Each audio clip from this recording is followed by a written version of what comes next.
Hello, space travelers. Welcome to the show, Sci Fi Hi Fi. I completely forgot what it was called there.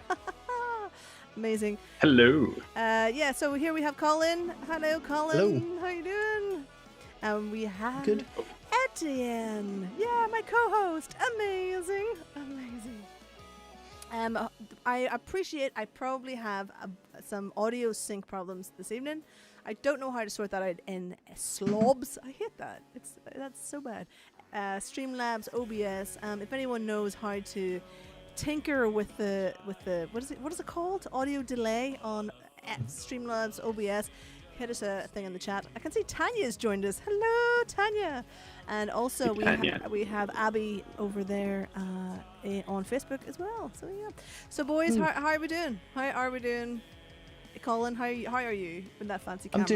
I'm doing good. Dealing with lockdown. Yes, same here. It's been a fun day. My blog ran its first exclusive premiere, so that was a nice milestone for me. But amazing. We've got snow. Well, we had snow yesterday, so there's snow outside. It's great. I'm very jealous of your snow. Yeah, it's pretty good. And we should say that Etienne is in Canada. Canada! Yes. Lovely. And your audio is still not working, so we've got a robot in our midst, but that's okay. We are AI friendly over here. Okay, well, I'm gonna write angry emails to my internet service provider tomorrow. Yeah, do that. That's good. So, Colin, tell the people who you are and what you do, because quite frankly, no one's going to know that.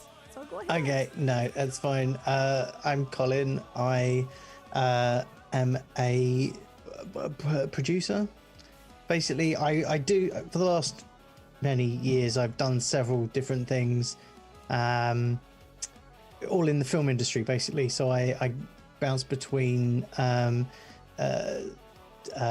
department and assistant director, and producing stuff as well. But currently at the moment I'm a technical producer for a big media company.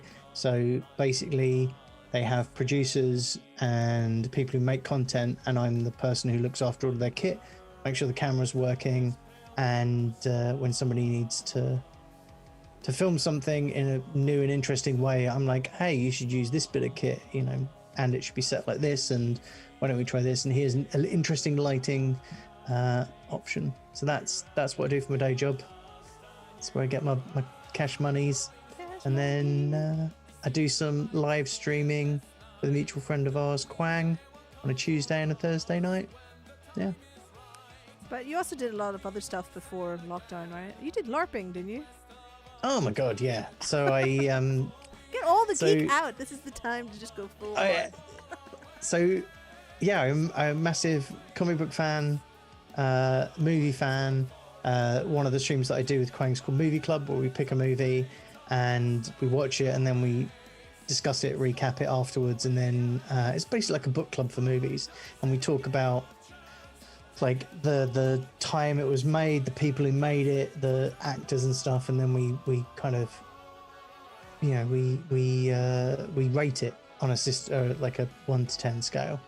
But yeah, so I've always been an avid film fan. Before I was in film, I was a data analyst, and yeah, we just got into filmmaking.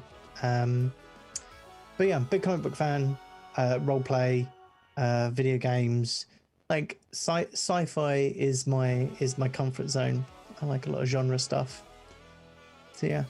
So because we were talking about influences and all that kind of stuff, what kind of what influences you out there in sci-fi, whether it's like old school or the newer stuff or whatever? So Stanley Kubrick is my favorite director of all time, and 2001. I've got two favorite films of all time. One of them is 2001: Space Odyssey, and the other one is The Princess Bride. Like two amazing movies. Princess Bride is the perfect film, absolutely the perfect film. So Stanley Kubrick. I love a time travel story. Like time travel is just, if you can get time travel right, you sold me. I'll watch anything that you write or direct or make. But yeah, So that's It's clearly like the hardest thing to pull off in sci-fi is good time travel. It's, so hard. It's so difficult. It's so easy to slip up. But if you get it right, it's a joy to watch. I mean, and it isn't even So I was watching someone break down films the other day, and they were like, Looper's a great movie because they just go, this guy's traveled back in time. How did he do that? Doesn't matter. He just traveled back in time. Like there's time because there's time travel, and it's certain stuff tries to go too in depth into how it's done, and other where that really wins is looking at the repercussions of the science rather than how does the lasagna get made. It doesn't matter. It's a beautiful lasagna. Enjoy the lasagna. Tell me a story about time travel, not a how-to guide to time travel. I don't care how it happens, but what happens. Yeah. So I love that. I love basically the way I see sci-fi is it's not a genre. It's kind of like an umbrella that it's almost like a mindset that allows you to tell stories across every single genre. It goes from everything from like 2001: Space Odyssey, which is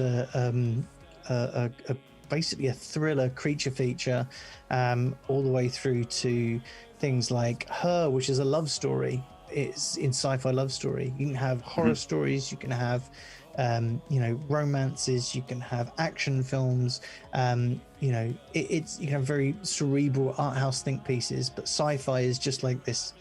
It's like a medium for telling any type of story you want. Yeah, like that's one of the things that draws me to it is like fantasy can be used to explore all sorts of things, and like sci-fi as well, but I think sci-fi is like really good for creating like mirrors of our current world. Just like, what if we dialed that technology to 11? What would that do? And what if, like, how would you love people if people were not like born and had children or whatnot, but if they were created and all that stuff? Like, the difference between fantasy and sci-fi is that both can be used to explore any story you want, but fantasy always feels slightly constrained by history. People tend to tell fantasy as some kind of analogy with things that have happened, and sci-fi always feels a little more is by its nature more forward thinking, so it's a little freer. It's more what could happen, and you take an aspect of today and then you show that like the dire consequences or the unparalleled opportunity of this thing that's happening now in even like near future sci-fi can get away with so much more than a lot of fantasy can. They're one of my favorite movies about that uses that to great effect is Ex Machina, where it's basically like 3-person locked together, which feels very relevant for today's. But I saw a theater adaptation of that play, that movie into a play, and it was great because it works on a stage. Like, you don't need the set pieces, you don't need the like special effects or whatnot. It's just this robot AI, his like seduces the guy and then uses him, and then you're not sure like if she's for real or not until the end. I won't spoil it, but it's like a creature feature who done it, because you know there's a monster, but you don't know who the monster is. That's a great way to look at it.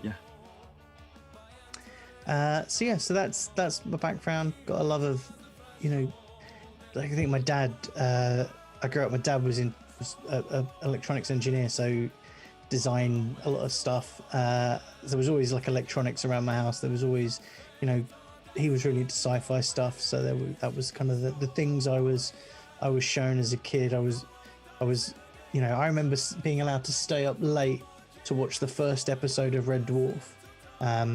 You know, when it very first aired, because my dad had read something in the paper about it and was like, "Oh, this seems really, really good, like a space comedy. Let's sit and watch it." I think I was allowed to stay up. That was like one of the things I was allowed to stay up for. And I remember we went to visit the film set at one point when I was a tiny kid. I'm pretty sure we went somewhere. That's awesome. Yeah, wherever that was. I don't know. It must have been in White City or something. I don't know where the BBC filmed that. But yeah, that was definitely one of the ones I remember being staying up for as well. One of the shows I listened to a lot as a kid. It's literally called Discovery, but the French word for discovery, which is découverte, and it's like this journalist called Charles Césaire. He's like the Québécois Carl Sagan or the Québécois Bill Nye, all in one. And he had like such a thrilling way of narrating, because they would often they would buy documentaries from the BBC and then they would just dub them in Quebec French. Yeah. But he had like such a way of making everything seem fascinating, and he always uses that word, fascinating. And like I watch that like religiously every Sunday with my family, and that's like where a lot of my love for sci-fi stuff came from, like just actual science, like, or just watching the news and the like geopolitics of it all. And I think that's, you know, that is where it all stems from, science and the kind of the process of scientific discovery is, you know, it's like the theory. Sci-fi is like the theory stage. You know, you observe something, you postulate a theory, and then science goes on to prove that theory and then check the working, and then, you know, reproduce it, and then it gets like, write it and go, here, it's stamped, it's a thing. Sci-fi, this thing I said a while ago, it's science. It's every sci-fi writer's job to advance science as far as their limited understanding will allow. So it's all of the tech, you know, sci-fi has it's influenced by science. It's, you know, science will go, look at this thing, isn't it fucking amazing? We have no idea how it works, but we're gonna find out. And then you find out how it works, and you're like, it's even more amazing than we thought. It's bonkers. And then sci-fi writers take that enthusiasm and expand it, and science fiction has a way of kind of motivating and drawing so many young people into science.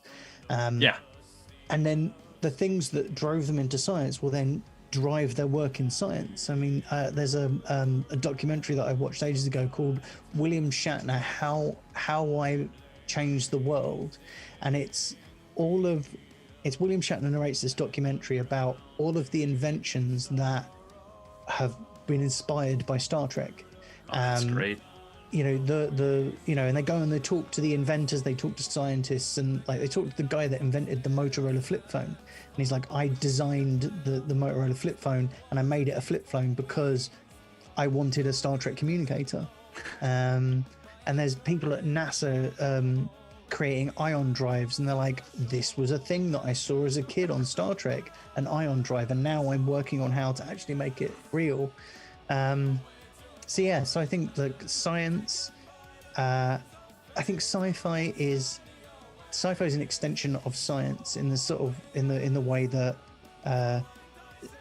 you know, it tries to take that enthusiasm and distribute it like that. You know, an enthusiasm for science is so necessary for an awesome sci-fi story.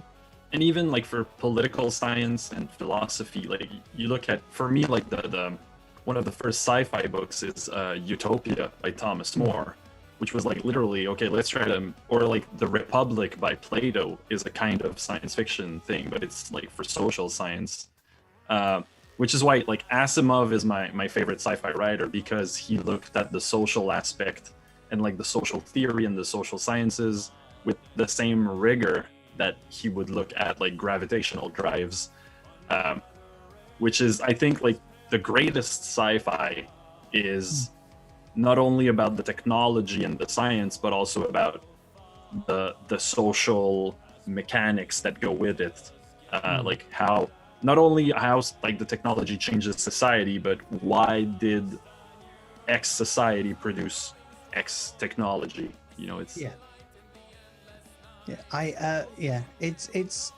I love space. Basically, I'm the Lego space guy. Spaceships. I fucking love spaceships, and just the idea of how crazy and wonderful it is out there. There's like, was it somebody posted there? NASA legit worked out. There's a gas nebula that tastes of raspberries. Yeah. Space be crazy. Like if you And can think it, it's out there. The universe, like there's a black hole that emits a note 53 octaves below C, like middle C, and then we're able to like calculate the thing, but it's like each wave is like a couple of kilometers. So it's like I spent so my band Alpha Botus, we basically like we write similar to Rin. We kind of work like stories into our writing, and we wrote an album, and then I was like, oh, that would be cool to have like a novelization of the album. So now and then I realized my world building was full of holes, so we've been trying to patch all of that. And like I've been reading about the TRAPPIST 1 system. So the TRAPPIST is like a telescope that's searching for exoplanets, and they found a star that's like it's a brown dwarf, and it has 7 planets in very close orbit. So all of these planets would be theoretically suitable for life because they're all like very close to a dim star. And from any one of them, you would see the 6 others as moons in the star, like in the sky, because they're like less than 1 astronomical unit away from each other. Like they're really close. They're even like, I think some of them are closer together than the Earth is from the moon or something. It's crazy. Wow. And I'm just like, I tried to come up with like fantastical planets for my sci-fi setting, and they were just right there. Like, Yeah. look at them. Like, Just look up. look at what you've already got, and then see how that pans out. Is probably better than anything you could think of. So that's a lot about me and my things. Rin. That's cool. This I mean, is- it's a good conversation. Or something. Yeah, this is something that we normally do. We normally get together just before you put together a new album, isn't it? Yeah, so for, I'm sure everyone who's watching knows this, I do comic books that go along with my music, and it's all story based, and it's all stories about how humanity wipes itself out, all the inglorious deaths that humanity can come up with to destroy itself. And Colin has always been the first person I've taken a story idea to, because we sit in a pub, we've sat in a pub, I think it's the last 2. But I did record the last one, but I haven't done anything with it because I think the audio was pretty bad. That's my fault, not your fault. So we go through story ideas, and he basically just tells me what he thinks, and it's always great. It's always great. So in the first comic, we destroyed humanity with a miseries virus, which has pretty much come true now. Well done. Please don't let your comics be prophetic. And then the second one, which isn't out yet, I have to say, the second album's not out yet, but it's due in June, is Death by Admin, where somebody destroys, a young fella in an office destroys the world by a number of minor admin errors. And it's kind of half sci-fi story, half history, like near future history. So anyway, it's like it could possibly happen, but also has a lot of takes in a lot of stuff that happened when I was working for the civil service, actual things that went wrong in the civil service. Anyway, and so we're looking into Death Ingloria III, Death by Art, and there's a couple of ideas behind that I want to go over with you, Colin, and the two of you actually. You're both involved now. You're both in it. I'd just like to say, disclaimer. I'll chip in. For all disclaimers, everything that is thought of here is off Death Ingloria property. It all goes into... No, it doesn't. We've never worked that out, but I'm sure if I ever make As long any as money, my name is in there. yeah, I'm sure if it ever makes any money, he'll come back to me with lawyers. But until that day, Look, you can have percentage. I'm not doing anything with my ideas. Somebody should do something with my ideas. I don't care. Yeah. Okay, so sorry, go ahead.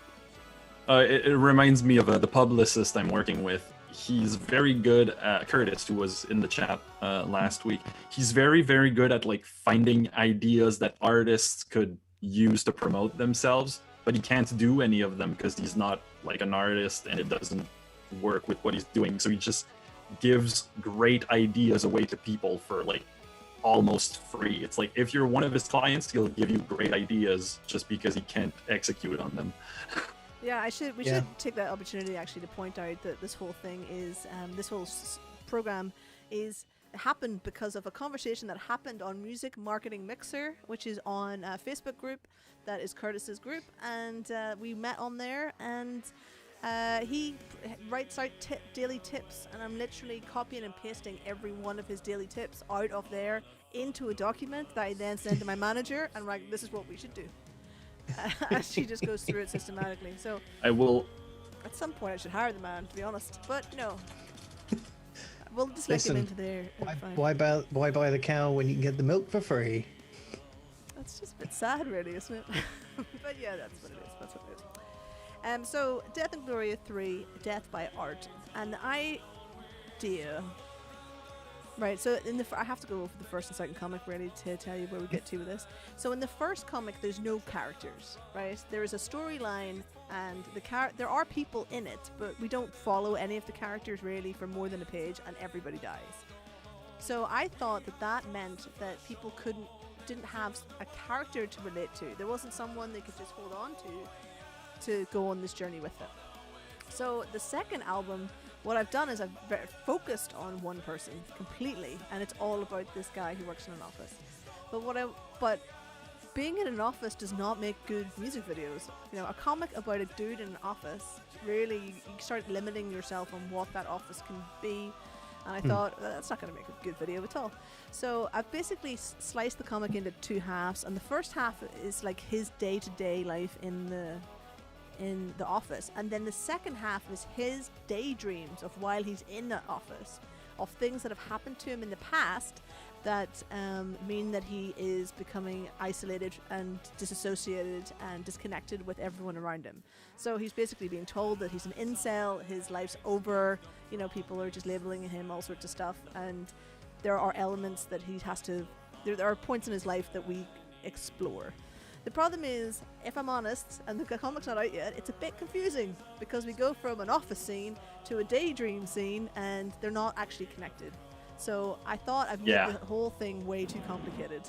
So I'm actually going back on the drawing board with the comic a little bit to try and make it fit better. The thing is, I've got really awesome music video content, but the comic itself doesn't really work very well. And there's actually no music to any of the Office storyline, so it's all gone a bit Pete Tong. So this time, okay, yeah. So this time I thought we'll do it again, but we'll have characters, but we'll try and work the story. You know, make the comic book good. You know, really think about, because quite often in these two albums, the comic has really been second fiddle to the music.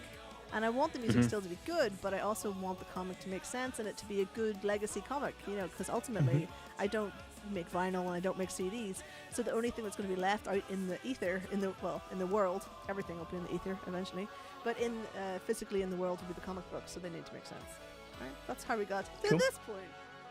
That's a good way to do it. I'm having a similar problem where we wrote the stories with characters in mind and a chain of events and like a basic idea of the world, and then I tried to make it work as like science fiction, and I was like, okay, so I need tons of unobtainium and green glowing rocks for everything to work, so let's remove that and try to, so we had to like reshape a bunch of stuff. Thankfully, I think lyrics are easier to kind of, like, lyrics tend to be vague and like less precise than on prose or like long form poetry. So I think starting with the story first and adapting the music is an easier path. Yeah, I'm not convinced that that's gonna work this way. I don't know. Haven't done it. My mind's going, no, that's not how we do it. And I'm just having a bit of a mare, to be honest. A bit of a mare. And I'm just gonna read out this rather long comment that's come on from Abby. I went to an exhibition once of a fairly big artist whose work was about ownership. We all gave ideas to him, and he picked the best ones. Mine was one, and signed a thing to say I'd never use it, but he could. Trouble is, I don't remember what the idea was. Well, if you couldn't use it, I mean, it doesn't matter if you can't remember it. Maybe the artist scrubbed your mind of the idea. Like copyright, but it actually removes your memories of the thing if you don't pay for it. Yeah, that feels like a Black Mirror episode. What if you like that? That's a like, so you have a musician or an artist or someone who has this amazing ideas, but it's completely unmarketable. So a record company is like, we are going to pay you for your ideas, but so that you can't later down the line go, hey, it was me, I wrote all that artist's songs, and then release your own album of just as good music. We're going to actually take your ideas, you're going to write us an album, and then we'll wipe your mind. So you know that you wrote somebody's album, but you don't know who it was. So basically, Sia and Lady Gaga as well, both of them wrote massive hits for all of the big divas. They wrote throw a famous hit and it's written by either Lady Gaga or Sia. But both of them were told that they didn't have the personality or the persona to be a diva. Yeah. And it's interesting, the two of them went completely different ways, because Lady Gaga created this persona that was the ultimate diva and then released her own album of songs. So then that well dried up. Lady Gaga was keeping all of her best songs for herself, and she wasn't really writing as many songs for these other divas who weren't writing their own stuff. Same with Sia, but Sia went the other way. She completely removed personality and she became this kind of blank canvas. And if you see her, she's so lovely in interviews back in her early career, and she's a phenomenal songwriter and an amazing vocalist, but she went this other way. She removed all personality became this kind of created this diva persona that didn't belong to any person, wasn't her at all. If you're a record company and you're paying somebody to write these amazing songs for this artist that you're putting a lot of time and effort and money into, who doesn't write their own songs, do you want that to happen? I spent 6 years producing this package, and then the person that writes all the songs suddenly stops selling me their songs, and now their songs are famous. They come out and go, yeah, all those songs are my songs, and actually now I'm going to release my own album. So in the end, all that money you put into this person is for nothing, and this person then picks up and takes that. And goes across the street to your competitors. Yeah. So why not have them be mind wiped? So you're the greatest songwriter in the world, but you have no idea what songs you wrote or who you wrote them for, but you just get a nice paycheck and holes in your memory. Yeah, but if you can't remember which ones you did, there's no way a record company is going to be good about that. There's no way they're going to be accountable for something you don't remember you're accountable for. No, but maybe you know that you wrote that song is it's written in a contract that you wrote the song, but you don't remember the whole process of creating it, so you can't tap into that to create something else. But they'll just say that you only you did one part of a back end chorus or something. Maybe yeah. Yeah, no, but that's the point. You can, so they come and they hire you because they know if they give you 6 weeks, 3 months, you can come up with an album full of brilliant songs. But then what they do is they just wipe your memory of what you created, and then they take that away and they give that to another artist who records them all and puts them out as their own work. but you can never come back and go, hey, yeah, that was mine. Or even go to somebody, hey, I wrote all these songs, I'm a great songwriter, you should put out my solo album, so that no one will take you seriously because you have no pedigree. But you do. Yeah, that's Another thing I think would be interesting is kind of like what the Wu-Tang Clan did with their final album, where they made one copy and sold it for $5 million. And it's... But imagine, like, you listen to an album but you can't remember it. Like, it's the greatest album of all time, but it is made so that it doesn't register in your memory afterwards. So, like, you only remember, like, the experience of it, but not... You can't play back the song or whatnot in your head. So, like, people have to pay each time to listen. That would be, like, crazy, weird music dystopia. It's Peter Freelop in the chat has just pretty much put together this idea into what could be a future Death Ingloria story right here. You end up writing something from the heart that when they wipe your memory, it wipes you as a person. Well, that would be a cool story for your... Yeah. Like, imagine if you create a piece that, like, encompasses your whole life, and it just, you disappear. Or kind of like in Death Note, it's like, I haven't watched Death Note, but just the general concept. It's like an artist that writes songs about people, and those people disappear because the song becomes them. Like, they're trapped in the song. Yeah, I mean, it springs to mind. The one song that springs to mind is Bohemian Rhapsody, right? And it's like, imagine if Bohemian Rhapsody did. Maybe that's what happened to Freddie Mercury. Maybe that is what happened. And the Black Parade by My Chemical Romance is the Bohemian Rhapsody. The emo is emo's answer to Bohemian Rhapsody, and that whole album. So yeah, maybe that's you write a song and then it becomes the thing. I mean, that could definitely be a Death and Glory story. But then somebody has to write something about humanity altogether, and then. I had a story that I wanted to write that I still haven't got around to writing. I probably never will, but it's about this art critic blogger who started just blogging about this one artist, but then she was so good she got picked up and like started to write for a national press thing.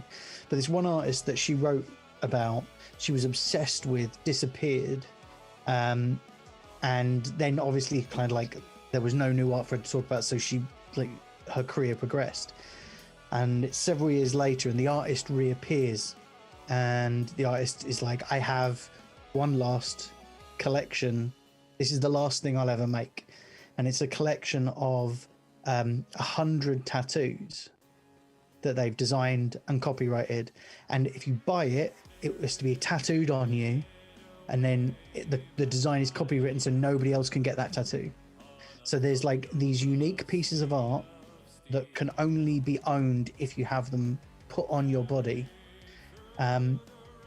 So she ends up, like, by some happenstance, befriending the artist and being drawn into the circle, and like there are certain tattoos that are for sale, and there are a small group of these 100 tattoos that are given out to people, and he ends up giving her one of these tattoos.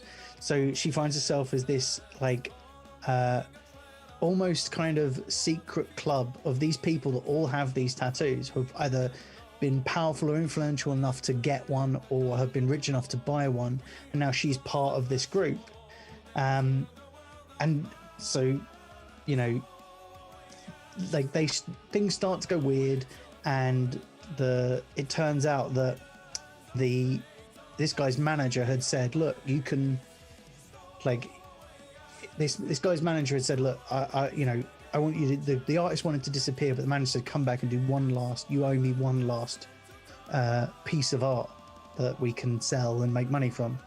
And then I don't know quite how it ends, but the manager is the devil and is like, I gave you so many years of prosperity and then you have to die. because if you die, all of your art before goes up in a massive in value, and this is the deal you made with the devil for your fame. I made you famous, and now you have to pay the piper. I want your soul. And they've included this woman because they know how much of a fan she was, and she's the one that has to kill him, and they have to convince her to kill him. And it's this whole kind of like weird cult like situation where everyone is kind of pushing towards the fact that this guy has to die, and everyone's bought in, and she has to decide whether she's bought in or not. And the manager, like, she questions the manager. He's like, "You're not really the devil." And he's like, "Does it matter if I'm the devil or not? I told him that I would give him fame, and I gave him fame, and he told me he'd give me his life, and now he has to give me his life. I might be the devil, I might not be the devil, but like, this is the game that we play. You have to play your part in it. You wanted close to him, and I made that happen." Yeah, I was just thinking there's a that sounds Sandman a lot like comic that has sorry. something like that. Yeah, there's a Sandman comic, I'm pretty sure, that has a writer who has to give up his muse and then doesn't, and then it gets all a bit weird. It's kind of like a very famous writer. I can't remember. Huh. It reminds me of a couple of books by Dino Buzzati. He's an Italian, like, not really horror writer, but like twisted fantasy stuff that it's like the world is basically normal, but there's like one weird thing. And in one of them, a guy finds a jacket, and there's always like a $20 in the pocket. And so he starts pulling off like money, and then he sees in the newspaper that.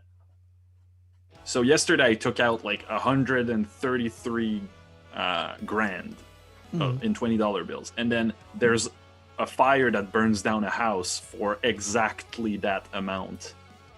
Yeah. And then at the end, like it's all like short novellas with a drop at the end that surprises you. So I won't spoil it, but it's kind of these things like the small unnatural, like the French author Guy de Maupassant, who has like the Orla, which is exactly that. It's like one. I don't know how that thing translates in English, but they call it like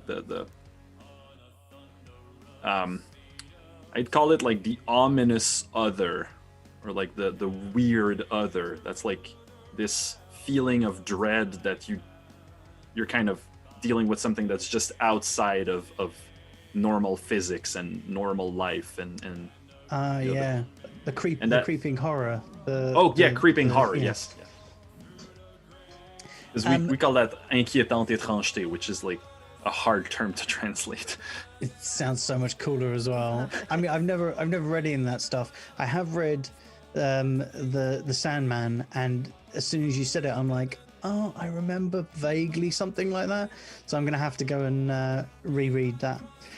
Yeah. Screw it, I'm gonna reread the whole of the Sandman because it's absolutely brilliant. So there we go. Yeah, you should just read it. I mean, you can't do too much. I mean, you're never gonna go wrong, are you? You know, it's never gonna go wrong for you. Never ever. There's also another story I think could be an inspiration source for the death by art concept, which is The Great Flash by Norman Spinrad, which I talked about last stream. But the idea is like it's a rock band that just want to create the loudest show possible and the best show possible, and in doing so they create a show that is like so loud that it's an atomic bomb. Like they and it's kind of like, because I think one of the cool things about what the phrase death by art brings to mind is like pushing there's like a tendency to want to push things and like start anew and start a fresh movement in art that can lead to pretty extreme stuff if taken to like its conclusion. Like all of the black metal dudes like wanting to be so edgy and satanic that they murdered each other and burned churches. Mayhem. Yeah, exactly. Yeah, Varg and Mayhem and those pieces of shit. I mean, very influential musicians. I mean, it shows to it, it's a testament to how great a concept it is that when you even just say death by art, there's so much stuff. It's evocative of so many ideas. I mean, I think it's fantastic. How much have you thought about it? What did you have in mind? Oh yeah, so just before we go in there, this is maybe something that Abby has said on Facebook that could tie in with Peter's thing and your idea. Is imagine if Banksy started randomly tattooing people. So let's put Banksy in as your artist, and every time he tattoos a thing, his memory gets wiped, and so does that part of his personality. A thing that would be cool with that idea is, so Banksy is so famous that I think having a Banksy tattoo would completely change your life. And you can kind of become like he kind of takes ownership of your body by putting a tattoo on you. You become a vessel for the art. I mean, that's the level of the kind of the person the artist that I was thinking about in this thing. So having like Banksy kind of like tattoo people without them knowing he was ever there. Like someone walks in a tattoo shop for like a big back piece, and they think it's going to be X random tattoo artist that's going to do it, but then the tattoo artist kind of vanishes from existence after they're done with their tattoo, and it turns out it's a Banksy piece, and they become like famous for that. And that would be a cool, like, it doesn't have to be Banksy, it can be like a Banksy analog, of course. Oh man, yeah, but their body would become a commodity, wouldn't it? Like those guys who then cover Banksy with plastic, like perspex, whatever, so that people don't come and steal their part of the plaster off their walls. And like people, people would just take your arm off for a Banksy. So you'd have to deal with that. I was thinking, what if you had like an artist like Banksy anonymously tattoo all these people, and then somebody starts killing them one by one and peeling the skin off where the tattoo was, and you're like, who is it doing it? And at the end, basically the last piece of artwork Banksy will ever do is a framed portrait, but the canvas is all of the people's skins with the tattoos all stitched together.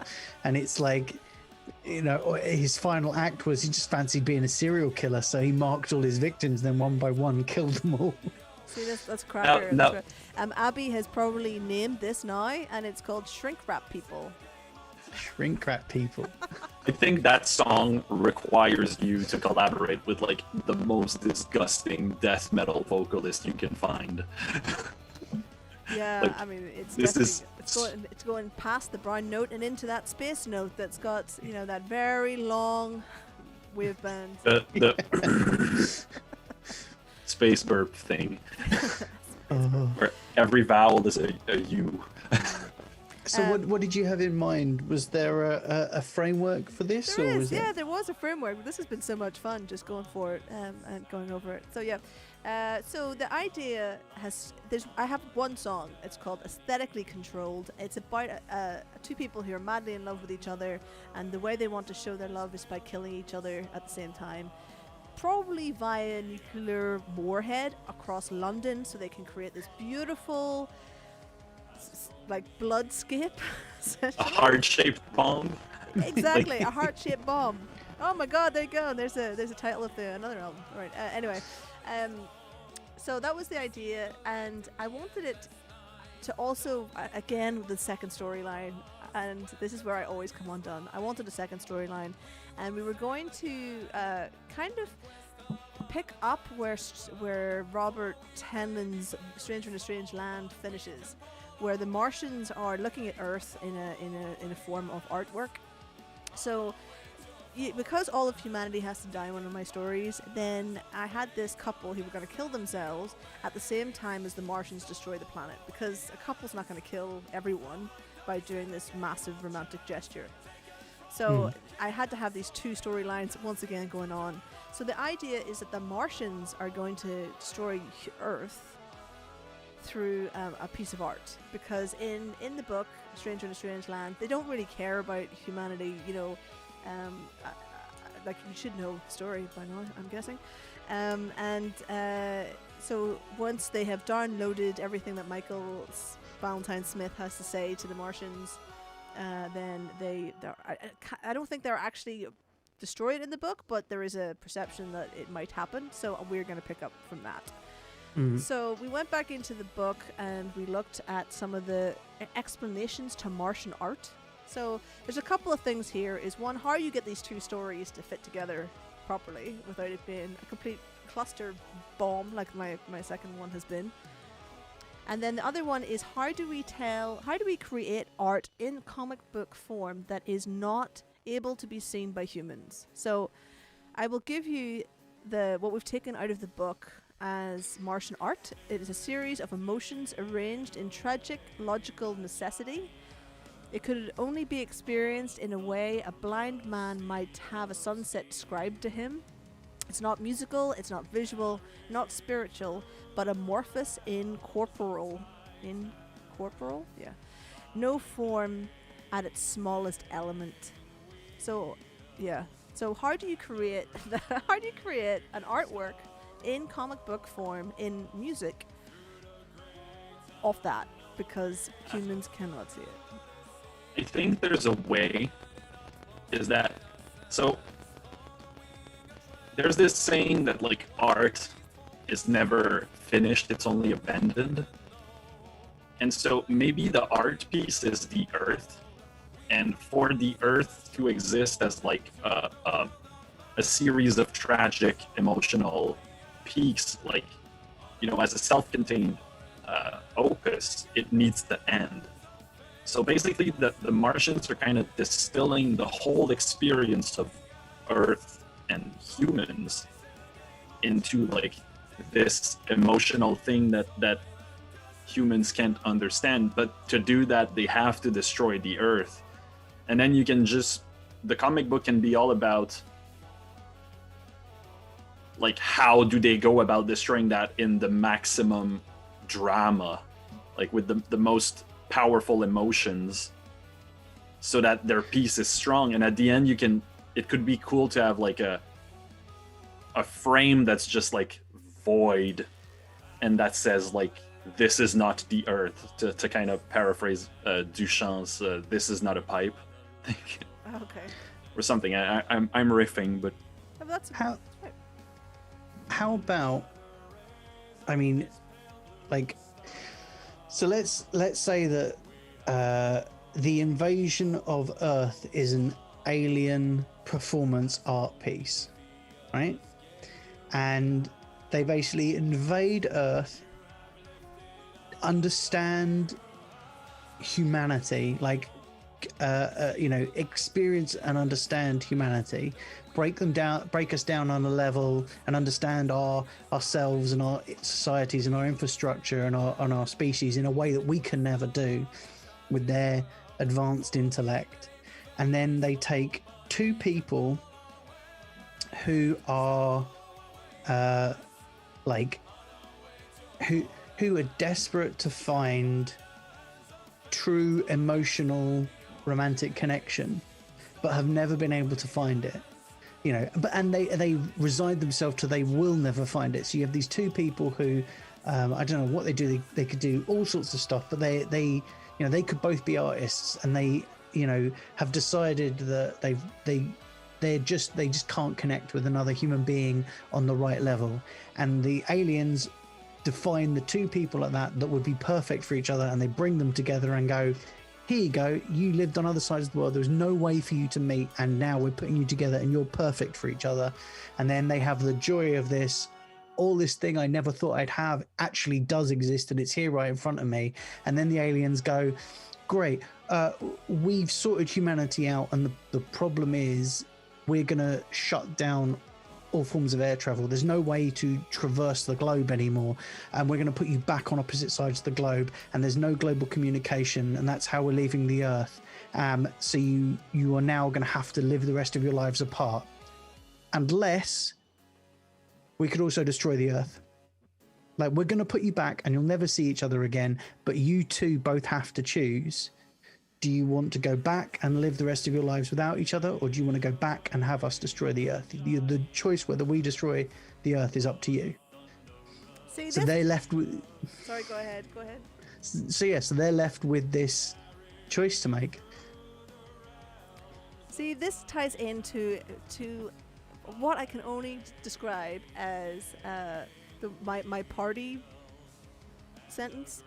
Like I'm actually, I don't like being at parties, obviously, hence the whole space station and living in a box. Woohoo! So when I'm at parties, I just to start conversation, I'll go up to some random sitting at the kitchen or whatever, and I'll be like, okay, there's a button. Here is a button.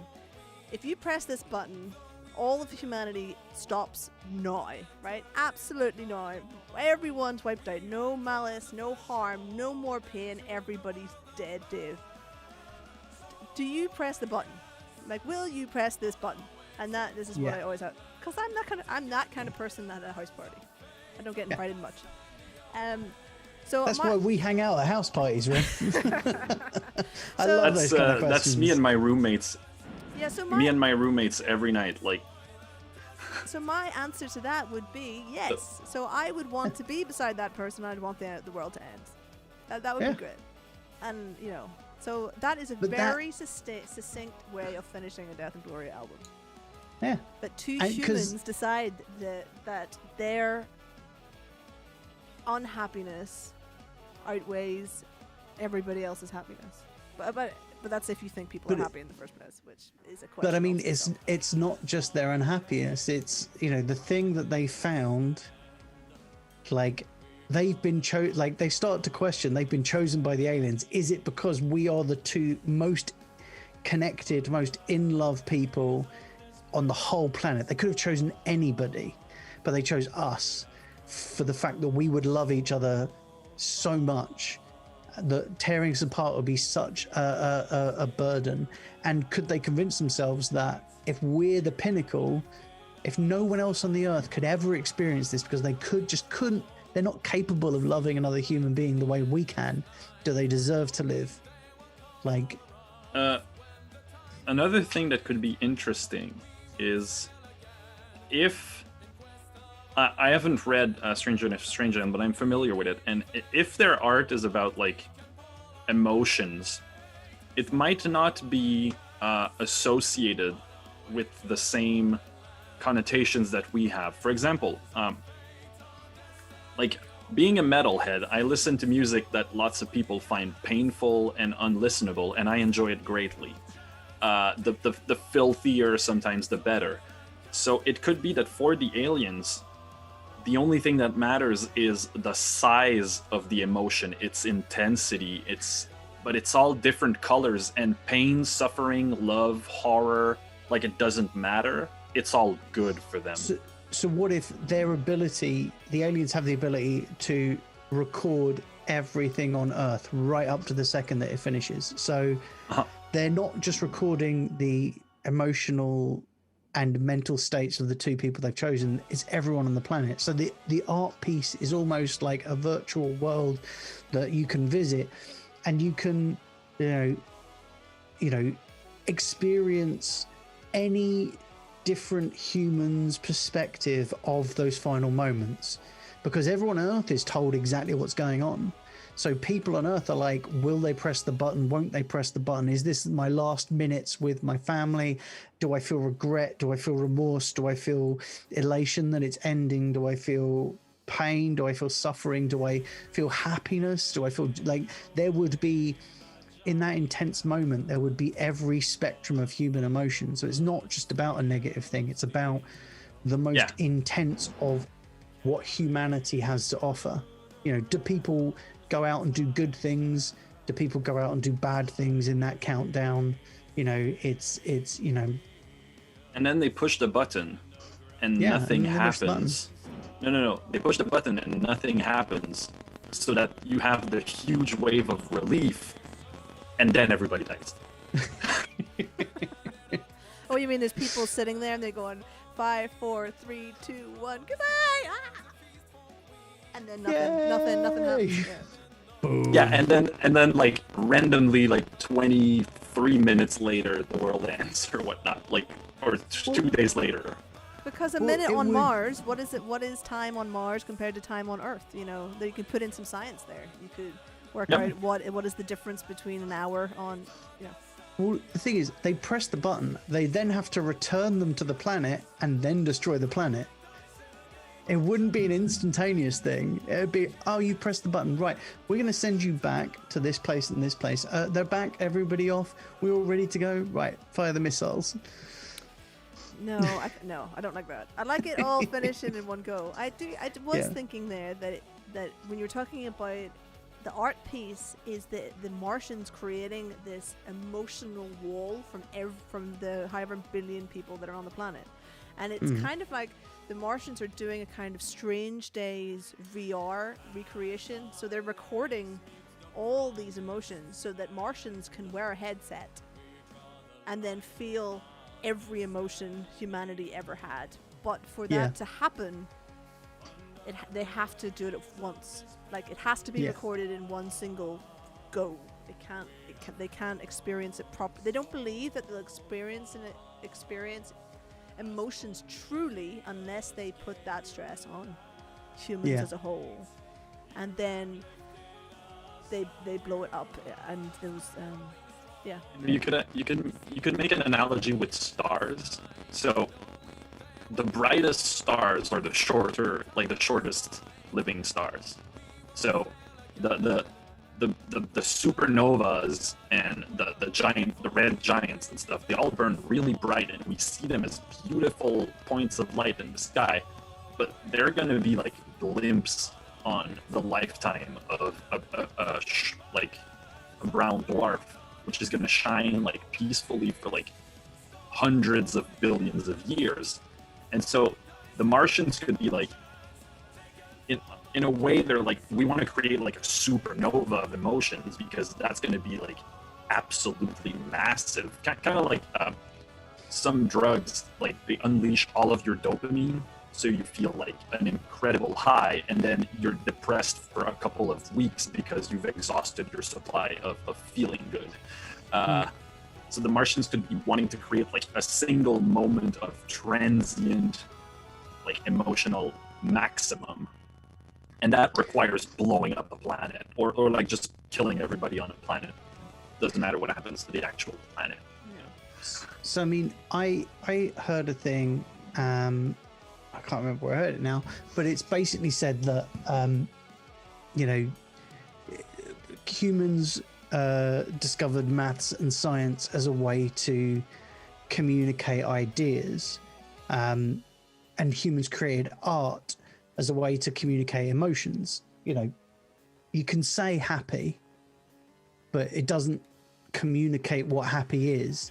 But you paint a picture that will make people feel happy. You can write a song that will make people feel happy. You can't just say happy at people and they'll be happy. But through art, we can convey emotion. So maybe it's that like humanity's the first species that these aliens have met that like guard their emotions, or keep them suppressed, or keep them. Emotions are like a personal, private thing, so they need a moment that will allow humans to kind of strip off the kind of camouflage that we use and express our emotions in the purest form, so they can capture that. Yeah, because if we had telepathy and we could like send ideas directly to people's head, we wouldn't have invented language. What if they saw, you know, if you get up and you're feeling a bit depressed, but you put on a smile and you get out and you just get on with your day? What if aliens saw that as like, that's a lie? That's like such an intense dishonesty that they saw humanity, not on a factual level, but on an emotional level, being so dishonest that they're like, this species cannot in any way, shape, or form join the higher order, because, like, join the universe, because you just can't be trusted. That's an interesting take, and it's also like a completely alien reasoning that still says something about our world that is like coherent or interesting. So they see like love and art being the only two things where people are kind of this is where human honesty lives, is in art and in art and love or something like that.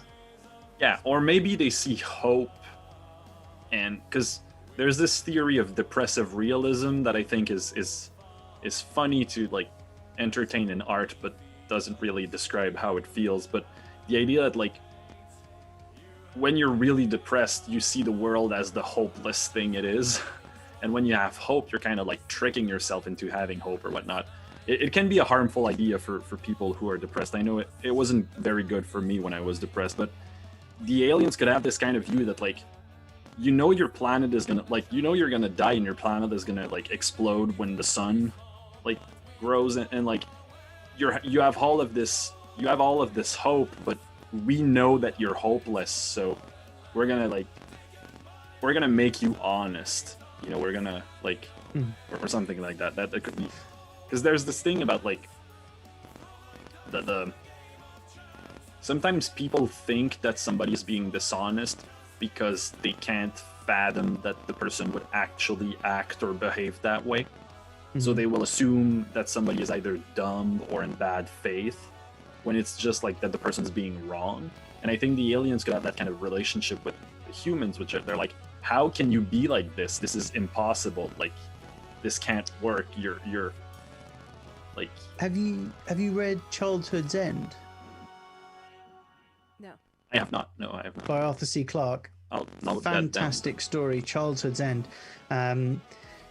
So it's told over a long period of time, and it starts with aliens making contact, and then they spend like, and then it skips forward like 10 years. The aliens basically do an Independence Day and they hover over every major capital of the world, and they basically go, hey, we're now in charge. And nobody sees them except for one human. One human is allowed to go up to their spaceships and they communicate through that person. And the aliens are like, we won't show ourselves for 10 years. And they do that so that there's a whole generation of children who grow up only knowing a world where these flying saucers are above the planet. And they help humanity. You know, they literally instantaneously every war stops because they destroy all nuclear weapons. They stop every armed conflict. They take full control of the human race, and they improve our medicine. They improve our financial infrastructures, you know, social care.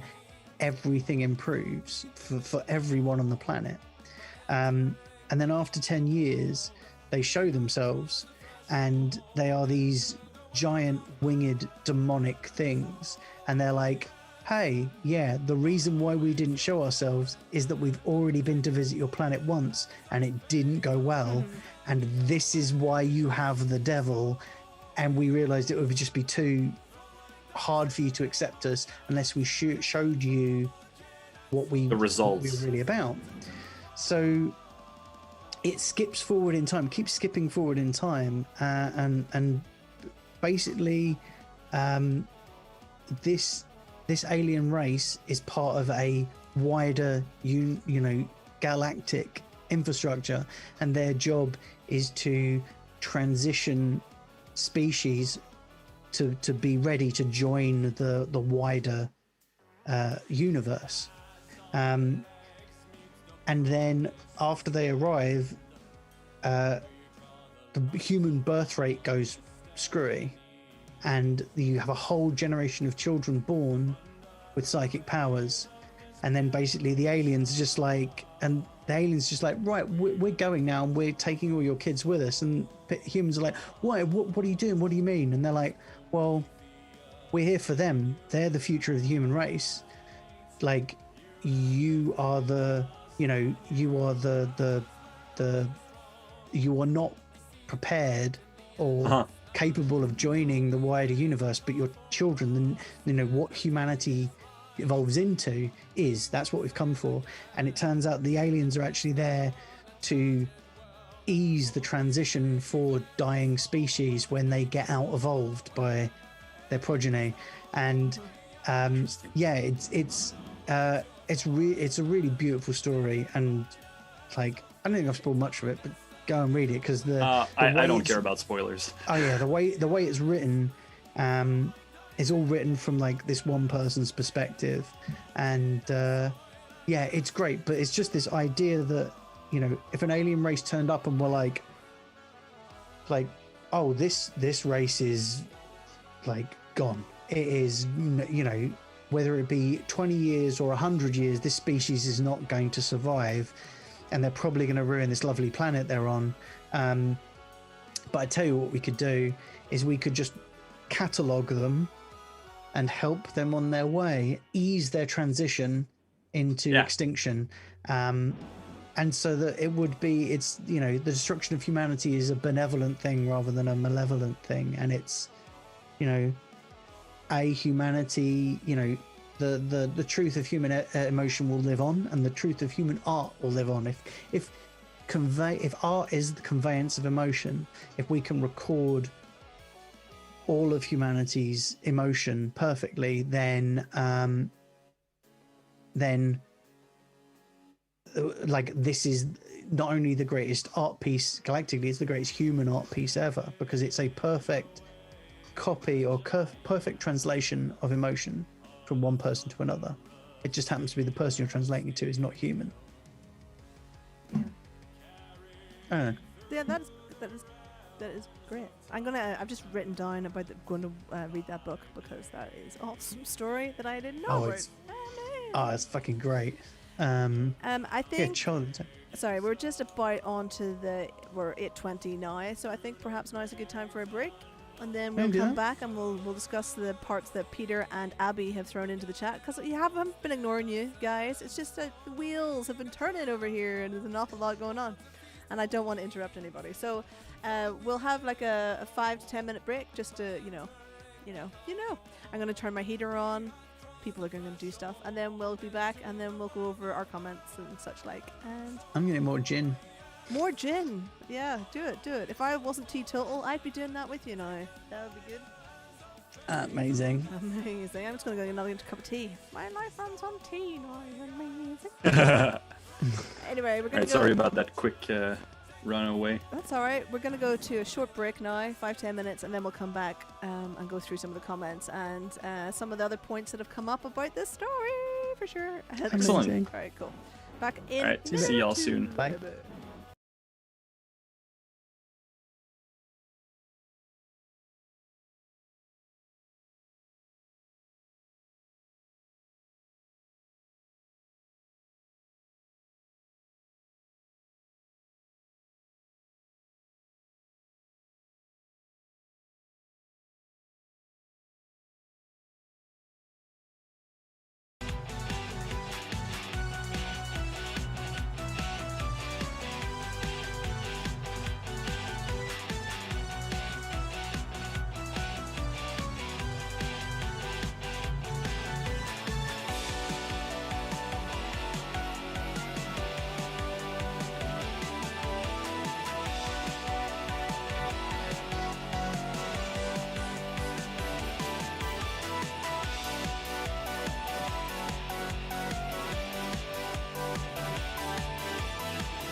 Hello, and we're back. We're back. Hooray. Hello. Hello. So I'd like to say thank you to the people in America. One is in Ashburn, VA, and the other one's in the United States. I don't know whereabouts you are that have gone onto my website. So thank you very much. Haha! Make sure you join the Amazing. mailing list, and then you'll know all about when Death Ingloria II, Death by Admin comes out in June. We've also got a show coming up, but we're not here to talk about that much anyway. So thank you also to Tanya, who is now following us. Why weren't you following us in the first place? That seems a bit of a random one, Tanya. We should probably have you on to talk about your comics, actually. Tanya's one of my IRL friends. Oh, is she? Oh, I thought it was a different Tanya. I apologize. I was giving you grief, Tanya, but it's actually somebody else I was thinking of. But welcome. So thank you very much for the follow. What we're going to do is we're just going to have a quick recap on the stuff that we were talking about before the break, and I'm going to go through the chat, which we ignored while we were talking because there was a flow going on and I didn't want to get in the way of it. So there we go. So I think what we were talking about, I'm not going that far back. I'm just trying to work out where are we going with this. So we're basically talking about two humans on the planet. The Martians are involved. They are in love, and there is a button. Essentially, we're going to make a situation where the humans decide whether all humanity dies or not. That seems to be. Is that where we're at? I think that's where we're at. I think so. Yeah. Yeah. In the very very footnotes of what we were talking about. That was it. So Abby has said. So they're just set together by the Martians, and they do it to themselves and somehow end humanity themselves. I'm not entirely sure what that means, but I'm sure we'll work it out again at some point. Abby's also said it's Neo's decision in the Matrix. Mm-hmm. Yeah. Mm. Yeah. It's a very kind of, in most adventure stories, in like the hero's journey, the fate of the world is often put on their shoulders, and they start as a reluctant hero, they get drawn into it. So even though all of this pressure is put on them, it's always been their choice to take it on. So in some ways, it's every hero's choice is either I can do this, I can fight, I can save the world, or I could do nothing and the world could end, or the people would take over, or everything as we know it would change. But obviously in the Matrix with Neo, it was very much you get that choice. Here is your moment to choose, and then and normally the choice comes before the ramifications from that choice is known. But in the Matrix, he does know exactly what Yeah. What's your choice? Do you want to destroy the Matrix and free everyone, or do you want to keep it going? You choose. Yeah. So yeah. So Peter also came out with the crowds would kill the two people with the button in seconds. And then Etienne said, sorry, I said that wrong. Etienne has said, if anything harms these two, we could say something like, if anything harms these two people, the world ends, or something similar to that. Or no one even needs to know who they are. Yeah, I was thinking that maybe these two people, they go through the anxiety of knowing that they are the two, but that's a very personal and private emotion that the two of them are having, but no one else knows who the two people are, so they are... Yeah. And it's not like the aliens go to the world, hey, humanity, all of your fates rests on these two people.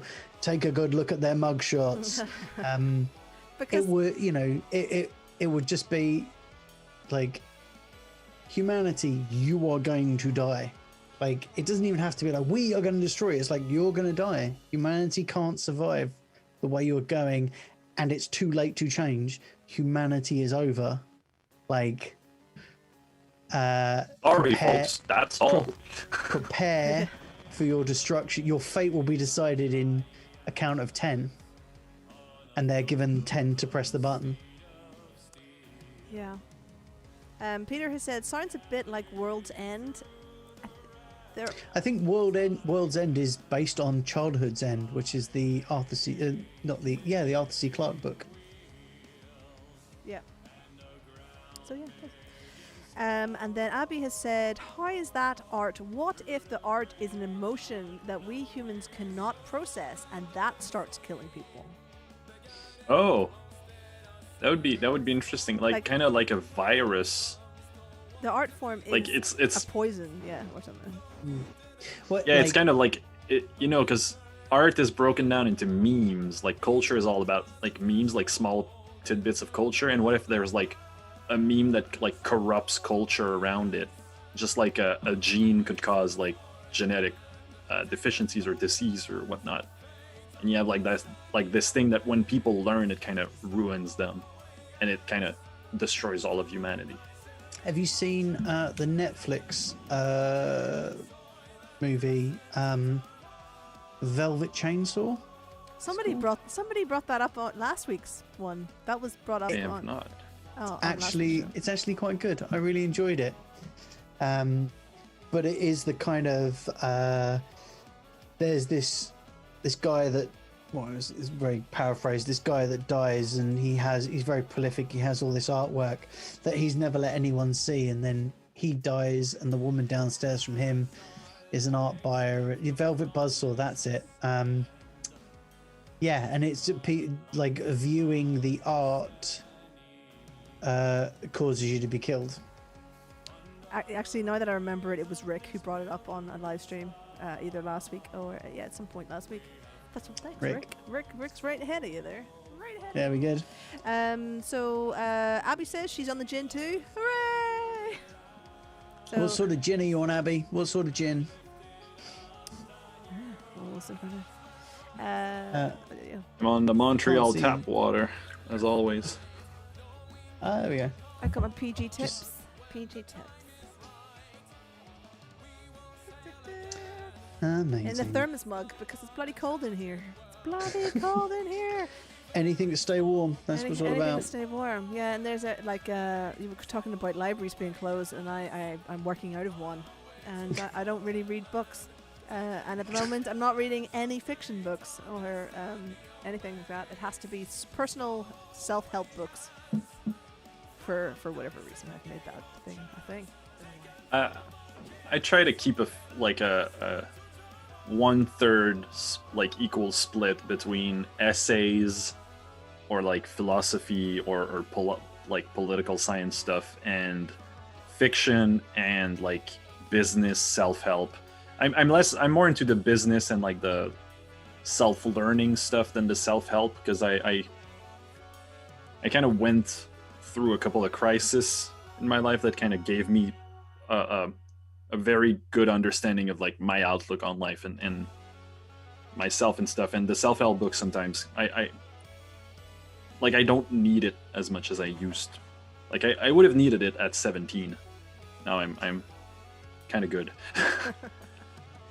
When I was getting into film, I made a conscious decision that being that it was later in my life when I suddenly realized what I wanted to do, I was obviously avid comic book reader, role player, video game player, and I stopped everything except for watching films and TV, and I just forced myself to watch films and TV and watch YouTube videos on filmmaking and directing and storytelling, and just because I had to catch up as quickly as I could. So I spent like 2 years, everything I did was like totally focused towards how do I learn as much as I can about this industry and about how to be good at what you do in this industry and best practice. And yeah, and it was like I didn't play video games for like 3 years, I think it was, until I was like, oh no, I'm here. I think I understand it. I think I've got a handle on it. I can start playing video games again. Yeah, I think I'm in that period where I have to just spend all my time learning how to do the thing I'm doing tomorrow, because I am constantly throwing extra bits on top of what I should do. And it's like there's the way I would describe it to someone, if I had to describe it to a child or something, you've got two options. You either do all your studying and living while you're young, so you can have time off later, or you party your ass off while you're young, and then you'll have to do all the work later. And that's absolutely what I've done. Like, I couldn't get a band off the ground until I was mid-30s. And now this is what I'm going to do the rest of my life. And just studying all around animation and music and business and finance and stuff. Like, I have a degree in business, music business. But when I did my degree, one, I was off on tour for most of it with bands, because that's what I used it for. But also, it was at a time when we actually considered text messaging to be the next technological breakthrough to engaging with your fans via text message. So that was, just tells you how long ago that was. Long time ago. Yeah. So that's why I don't read fiction anymore. I don't really read anything that isn't, some kind of productivity ninja. I actually have 2 productivity books that I'm reading at the moment, and one of them references the other pretty much the entire way through, but does it like one was written 25 years ago and the other one was written like 5 years ago. Okay, yeah, so it's kind of an update almost. Yeah, but it's not by the same. It's a different author. He's just said time management is gone. What is it? I've even forgotten. It's concentration management is the thing that you need to look after, and not time management. Time management's irrelevant. Have I told you about this book before? Save the Cat. No, you have not. So it's a screenwriting book, and it's a very famous screenwriting book. It's very well written, very approachable, but it's got a great view of how to structure stories and what a story needs. I would thoroughly recommend it for anyone, especially for anyone who wants to write a script for a feature film, because it breaks down exactly how you do that. But it's got some great it's got a great explanation of story tropes and how to structure a story and what the things a story needs and when those things should happen. And I think it's invaluable for anyone getting into storytelling. Like, you can use the book and it will literally say on page this should happen, and you should have these events, and this is how you go from one scene to another. So for film writing, screenwriting, it's amazing. But there's a lot of information there as well for just how to construct a story. And I find myself thinking of ideas and going, oh no, that's one of the things that I shouldn't do. Oh, this is a thing that I know isn't going to work the way I'm thinking of it. I need to add Pope in a Pool, which is just like, so there's I'll explain 2 premises from the book. One's called Double Mumbo Jumbo and one's called Pope in a Pool. Double Mumbo Jumbo means that your audience will accept one thing, like one crazy thing, but not 2. So the example idea they have is Black Vet, who's a African-American Vietnam veteran who returns and becomes a veterinary surgeon, but he does black ops missions on the side for the CIA. Of course he does. It's like, it's double mumbo jumbo. It's too much. So or something like, there's time travel and there's aliens. It's like you can have one or the other. Sometimes it can be too much. It's like it's time travel, but there's aliens, and there's time traveling aliens, and it just gets too much. And Pope in a Pool is from a movie. I can't remember what the movie is, but there are 2 cardinals having a very exposition-y conversation. But in the background, the Pope is swimming naked in a pool, except for his Pope hat, swimming in a pool. And if you have to do an information dump, give people something to look at, be distracted by while they're taking in all this information, so they don't realize that it's just 2 people talking. But yeah, there's just little hints like that after reading the book, everything I watched, I was like, oh, there is this thing happening on the telly and people are doing stuff, but the information on the telly is going into my ears and it's Pope in a pool. That's great. But yeah. I think that's in music. There's definitely this feeling of like you can do some crazy stuff, but if you constantly switch between different genres, your song becomes about switching genres. Whereas if you do one crazy switch, it's impactful. Like it's like if you switch constantly, people like kind of it loses its edge. Or if you're like constantly going to 300 beats per minute, smashing like the grindcore wall of sound into their faces, it loses its edge. But if you put like a quiet acoustic part in the middle, then it hits hard. Yeah.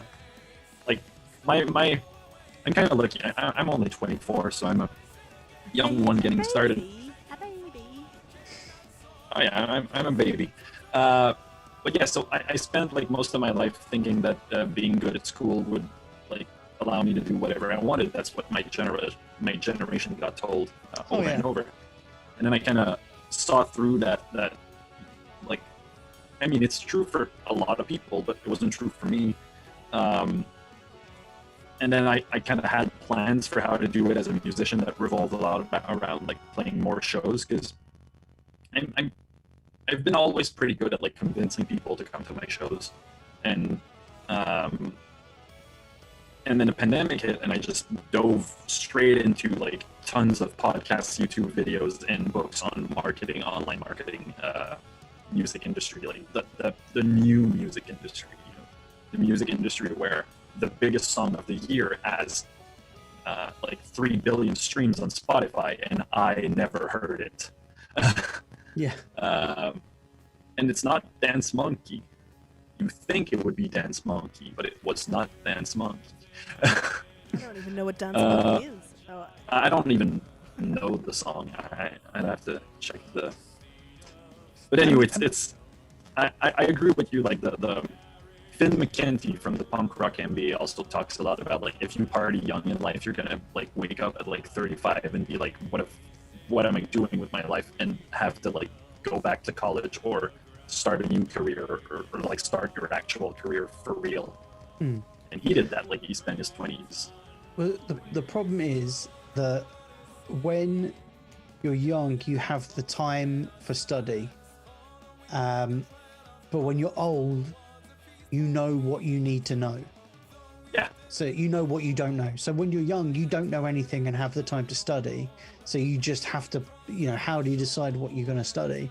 But when you're old, you don't have the time to study, but you know exactly what you need to know. So your study can be more focused. Like, I knew I needed to know how to write and how to direct and how to edit.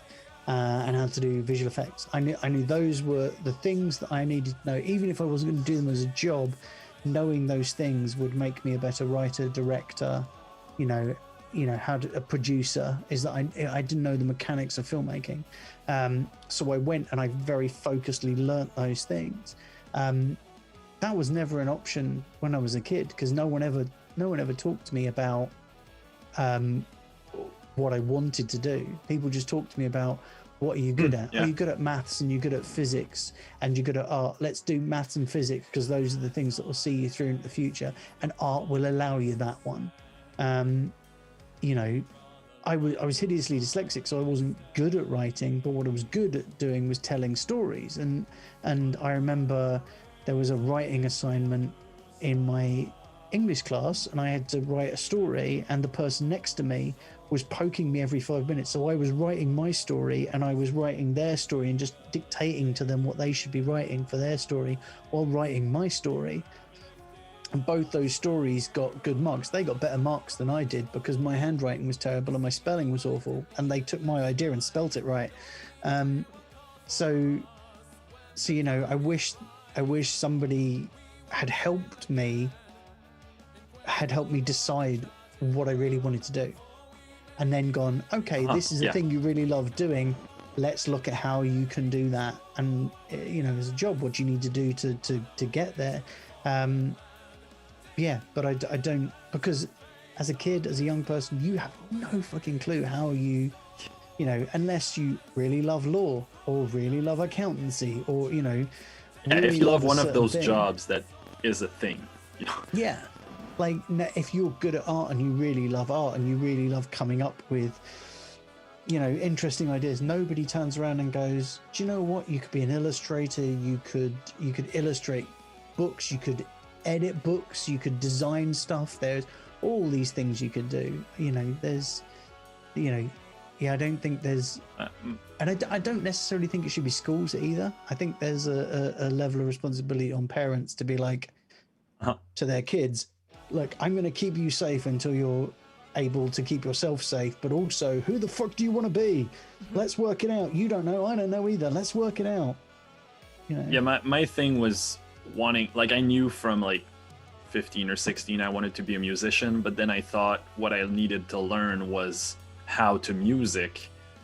And so I watched like every YouTube channel that talks about music theory. I've watched like all of their videos. I've read a couple of books. I stole, like, I didn't study music in school because I didn't like jazz or classical music. Like, I wasn't proficient in classical enough, and I didn't really like jazz playing. I love listening to it, but I don't really like jazz guitar. So I went and like took the notes from my friends who were doing classes, and I learned all of that. And then I realized like 3 years ago that, like, oh yeah, that stuff is useless in getting a job. Like, you need to know that to be able to do the job, but getting the job is about like so much more. And I'm very lucky that my father does a job that didn't exist when he was in school. Like, he was one of the first doing his job, which is like it's hard to explain. It's like a enterprise architecture, like structuring the whole business. And like, sometimes it feels like he's the dungeon master that like role plays with CEOs. It's Yeah. So my dad's a networking machine. So I at some point I went and I realized, oh, I kind of built myself a good network without even trying. What if I try? And like, what if I put myself out there and try to network as hard as I can? And then through that, I met the people who could, like, some of them are my age, like Matt Bacon, one of the guys from the marketing mixer group. We're the same age. Like, he just turned 25. I'm like 4 months younger. But he figured out sooner how to make it in the business. And Curtis is an example of someone who figured out at like 30 that he wanted to be a musician, not a musician, but in the music business.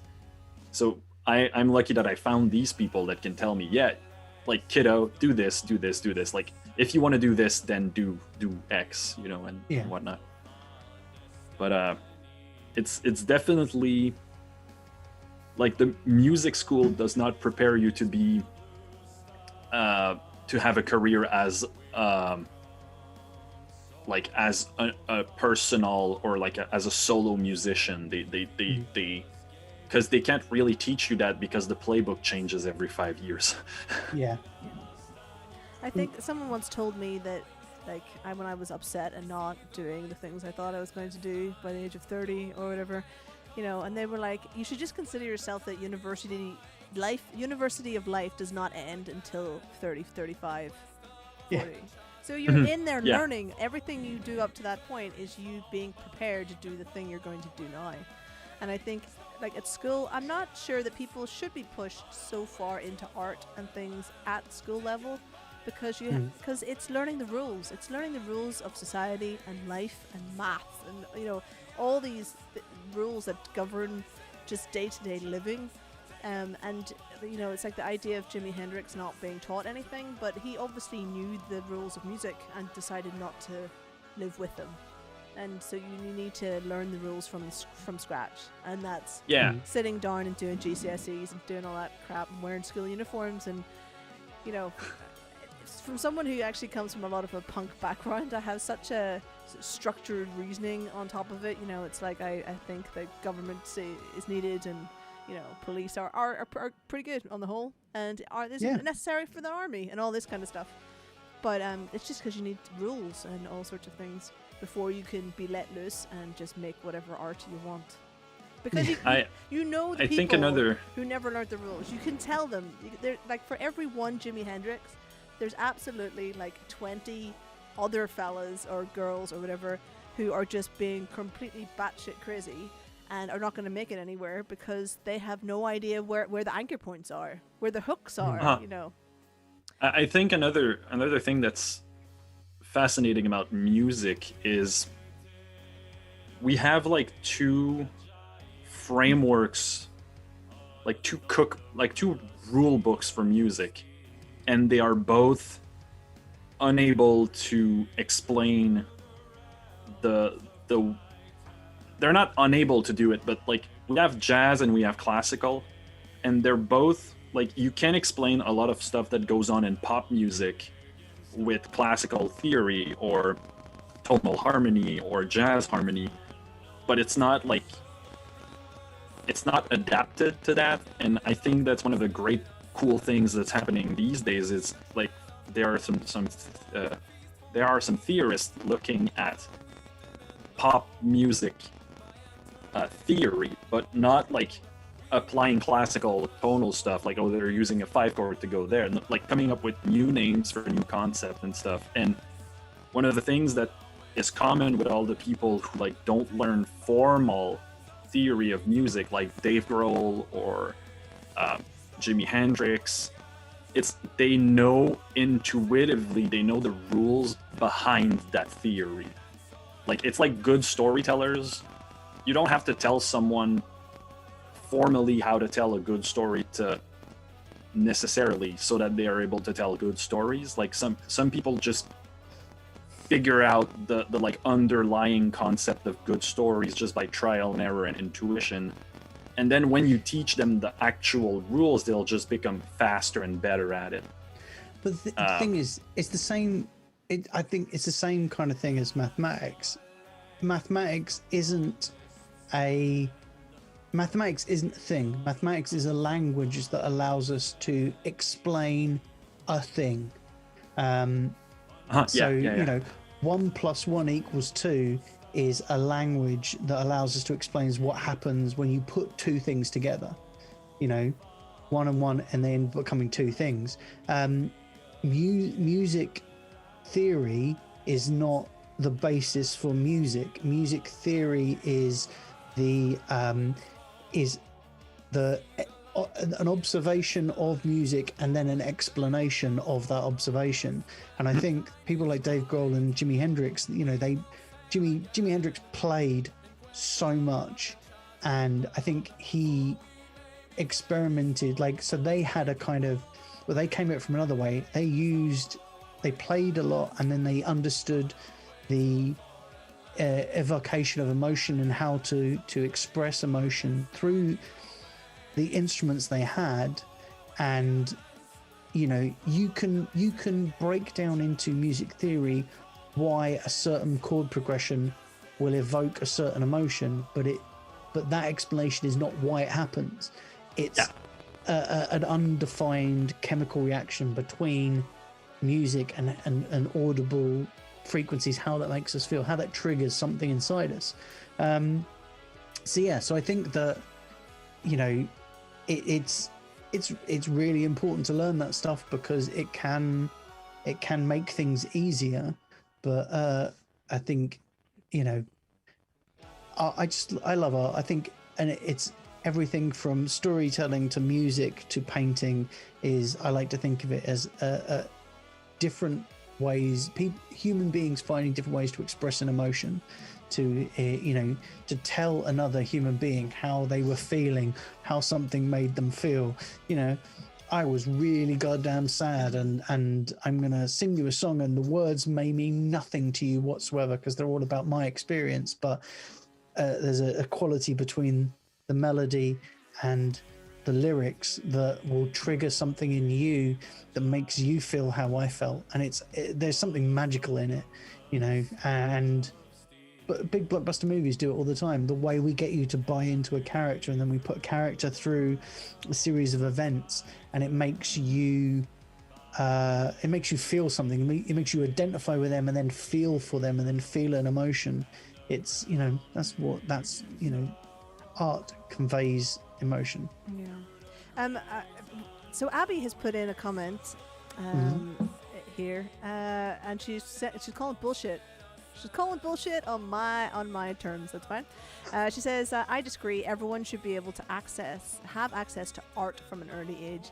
And I guess what I'm saying there, Abby, it's not that they I'm not saying they shouldn't have access to art. I think I was going really on what Colin was saying. It's more of a parent thing than a school thing. And I don't believe that. I mean, you should do art as part of your studies in school, but school teachers are not really the people to teach art, are they? I mean, they've gone into the thing that they're doing mostly for whatever reasons, and it's very difficult to teach open art on open music when you've got a whole classroom of people to teach recorder shitty flute to, you know what I'm saying? So I think we shall teach these 30 children shit flute because that will make the world better. I mean, I think should be done at home is what I'm saying, and I think I'm obviously coming from a privileged position that I had a sci-fi writer for a mother. It's we had all of this in the house. I was not short of coming forward with stories and being told to write songs and being told to create my own stories and comics and stuff. So but I'm going to check my privilege on my previous comment. That's what I'm going to say. I'll check my privilege. I agree with you both. I think that in school is a very it's very changed a huge amount since I was at school. But when I was at school, it was very much like teaching people to pass exams. You have to, these are the things you need to know to pass the exam, to move on, to get through this, and then go and do your A levels, and then get through those, and then go to university and get through that. And at the end of it, then you get a job. But there was no, apart from one careers advice thing, there was no like, hey, what do you enjoy doing? Like, maybe we should find out what sort of human being you're going to be. It was like, here is a bunch of subjects, do them. If you excel more than the other students, then maybe we'll consider that this could be a path for you. So I think an art has a real place for that, but I think school is not there to do. School is there to go, here is all of the things. You should try a little bit of everything and find out what you like.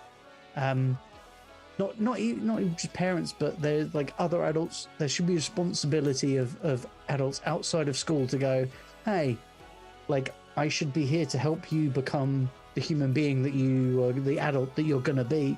Like, I can't tell you what adult you're going to be, but what I can do is I can help you figure out how to do that. Like, yeah, well, one of the cool things we have in the Quebec school system is we have like 2 college.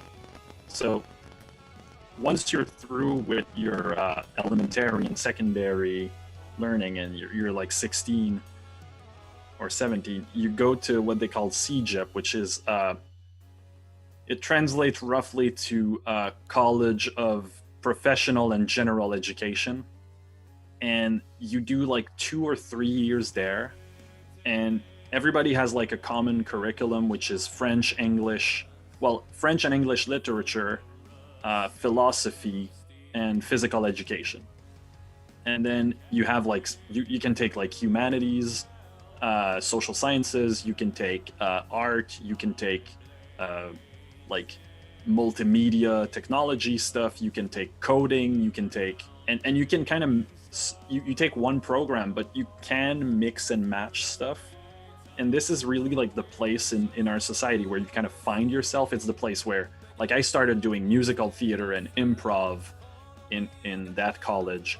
And then after you're done with that, some of the programs, like, you can take hairdressing as a course, and then off you go. You get like a 3-year degree and then off to go to work.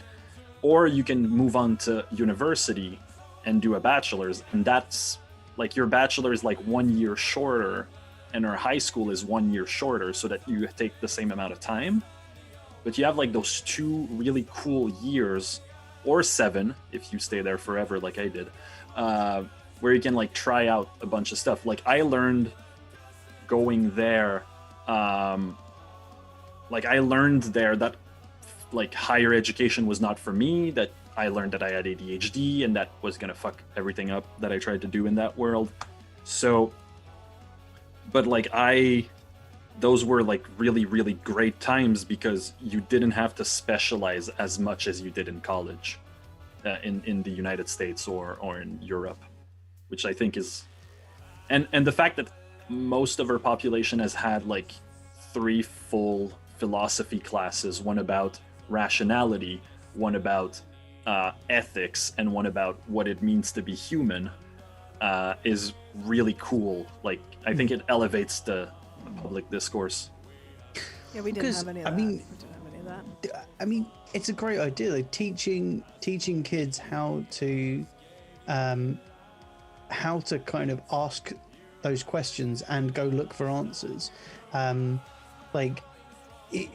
Like the best thing that ever happened was not my dad sitting down and telling me about space. It was my dad taking me to the library and going, here's how you find the section of the library about space, and here are all of the books that you could ever want about space. You know, all of my life, whenever I've come up against something I don't know, it's never worried me or fazed me at all. I've always gone, hey, it's something I don't know. But you know what I do know? I know how to find out. And, you know, the one thing that instinctively I didn't even realize was the best thing I'd ever been taught was when I started work and got out into the workforce. Whenever anyone asked me a question and I didn't know the answer, because you don't fucking know the answer when you first get a job, like they're like, hey, what is going on with this? I knew to instinctively go, I don't know, but I can find out. And then I'd go and find out and come back, and people were like, you're amazing. Like, I'm like, it's really fucking simple. But people thought the sun shone out of my ass because I wasn't somebody that would go, oh, I don't know, and leave it at that. Yeah. I'd be like, hey, I don't know, but I'm going to go find out. Even if it wasn't my job, I'd come back and be like, here is that thing you asked for. You know, here's what I think it is. It may not be correct, but then it's not my job. So there you go. I think yeah, school has a lot of use in teaching you the words to find what you're looking for. Because one of the rough things, like when I started doing video editing a bit, I didn't know the name of the things I wanted to do. Yeah, I still don't. And so it was impossible to Google them. So I think libraries and schools are great for that, because you have people who can like make sense of your half incoherent explanation of like, I want to do the thing where it does the like whatchamacallit and whatever, and then so point you in the right direction, you know. So I'm hideously dyslexic, and it was the bane of my youth before I realized that dyslexia is actually a superpower. But when I was growing up, I was like, I'd say to my mum, I don't know how to spell this word. And my mum would hand me a dictionary and she's like, here's your dictionary, go find the word. And I'd be like, how do I find a word in a dictionary? And she's like, well, you take the first 3 letters and then you just look from there. And I'm like, that's great. I don't know what the first 3 letters of this word is because I'm so dyslexic. So I started reading comic books, and so the problem I had when I was reading like novels, real books, was that my brain would want to speed up faster than my eyes could see the words. So my brain would start going, that's the first letter, that word is this, and it would guess words, and I would get 3 lines down and I'd be like, that does not make any sense whatsoever. And no matter how long I looked at those 3 lines, the word that I'd guessed wrong would always look like the word I'd guessed wrong. So, and it wouldn't be until I went syllable by syllable across the page to find out, oh no, that's not the word that's right. So comic books helped because the pictures on the page made it easier for my brain to guess right. So I started to build up, and the more I could guess right, and the less mistakes I was making, the quicker my reading got. To the point where I would read a comic book without looking at the pictures, or just like subconsciously taking in the pictures, and then I'd go back and I would flip through the pages, not reading but looking at all the artwork. so then I was able to start reading like novels, and I started reading fantasy novels, and I started reading Clive Barker horror novels, and so I had a collection of these books in my room, and when I got to a word I didn't know how to spell, instead of going to the dictionary, I'd be like, okay, I know that word is in this book, in this story, and it's roughly, and I'd flick through the book, reading bit, no, it's past that, find the bit in the book where that word was, find it on the page, and then write the word out. So rather than, it's like, whereas my mum was like, just learn how to spell the word, that's the easy thing to do. I was like, my brain physically can't do that, but what my brain can do is remember where every single word is in all of these books, and then I can use these books as a reference library. So it was, you know, and I remember I didn't talk to my mum about this for years, and she ended up being the special needs teacher in my junior school, because I was like the first dyslexic student they had go through or diagnosed dyslexic. My brother was the first student with ADHD, and it was both times because my teachers were like, your boys are stupid, and my mum was like, they're not stupid, they just have these things that no one else knows about, so they offer my mum a job. And I remember years later telling my mum how I dealt with it, and she was like, I didn't know that. And I'm like, yeah, but you told me that here's the question, here's the answer, and everyone can do this, but you can't do this, so go like that. Doesn't matter how you get there, but get there to the answer. Yeah, I don't know why I started talking about that. That's fine. Bjorn has joined us in the chat, and he has gone off on some. I will go through his spiel in a wee second. But what he did say earlier on, that he would not teach his children art. He would teach them how to hack design. But I would argue that is a form of art, actually, and coding as well. He said it'd be a good language to learn. All of these things are art. Like, design is just the next level of art, really, rather than. Do you know what? Does anyone? I mean, am I mad? I think. No. I think art is when you're not trying to maximize utility, and design is like you apply the same ideas that you would do in art, but you're trying to like make it as functional as possible. Basically, it's just you're optimizing for different needs and wants. But you're still trying to convey an idea. I think in art there is more of a kind of I have an emotion, something inside that I want to convey, and design is more we have a structured message that we want to convey. Now, what font and what three colors convey this idea? But still, it's the same as art. It's just it's coming from a different perspective.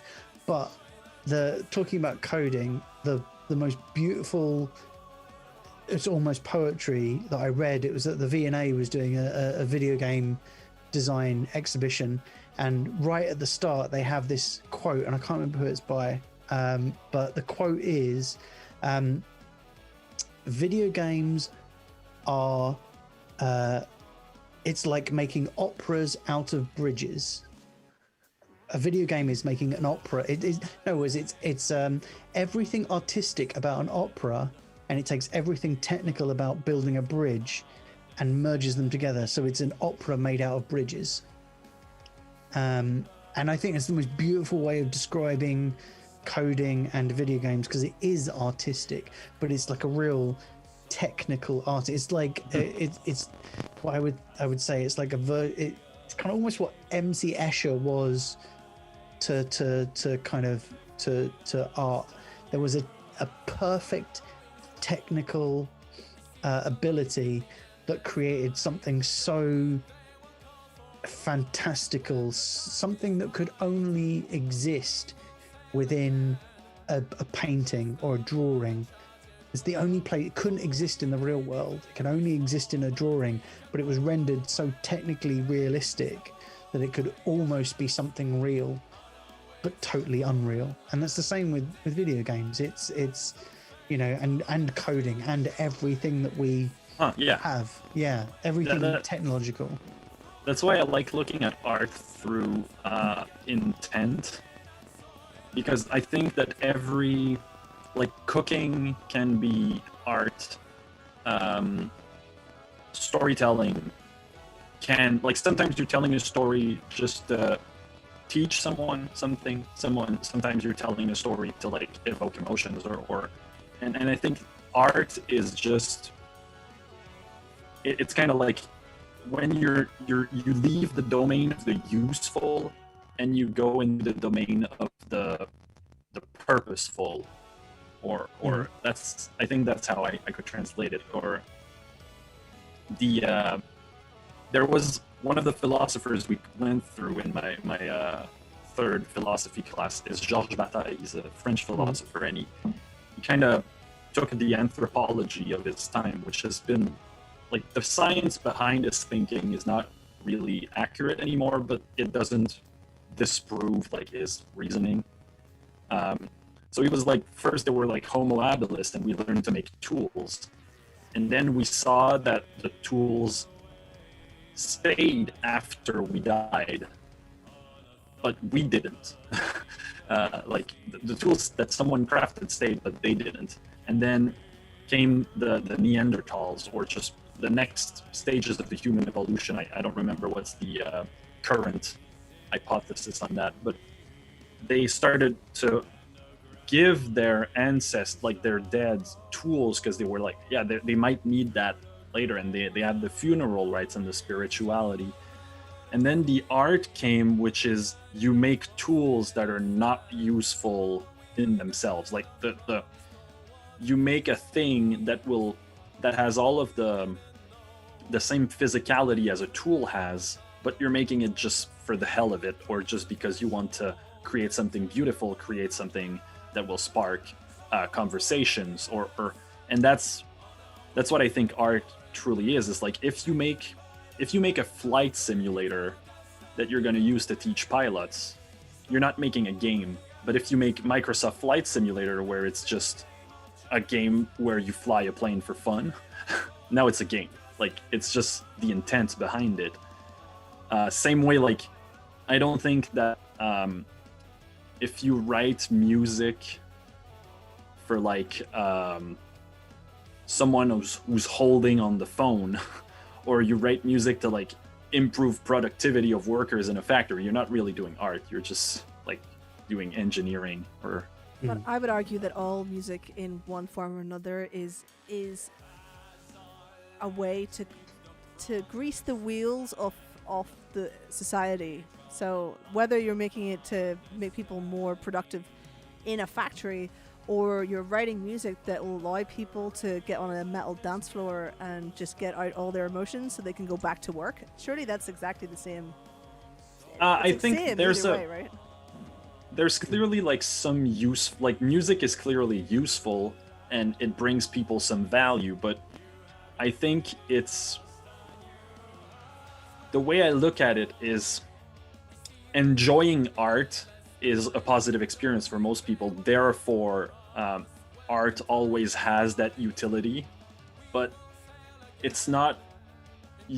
Art is often not trying to be the most appealing it can be, or the most enjoyable it can be. It challenges you. It pushes the boundaries, and it's like not always comfortable.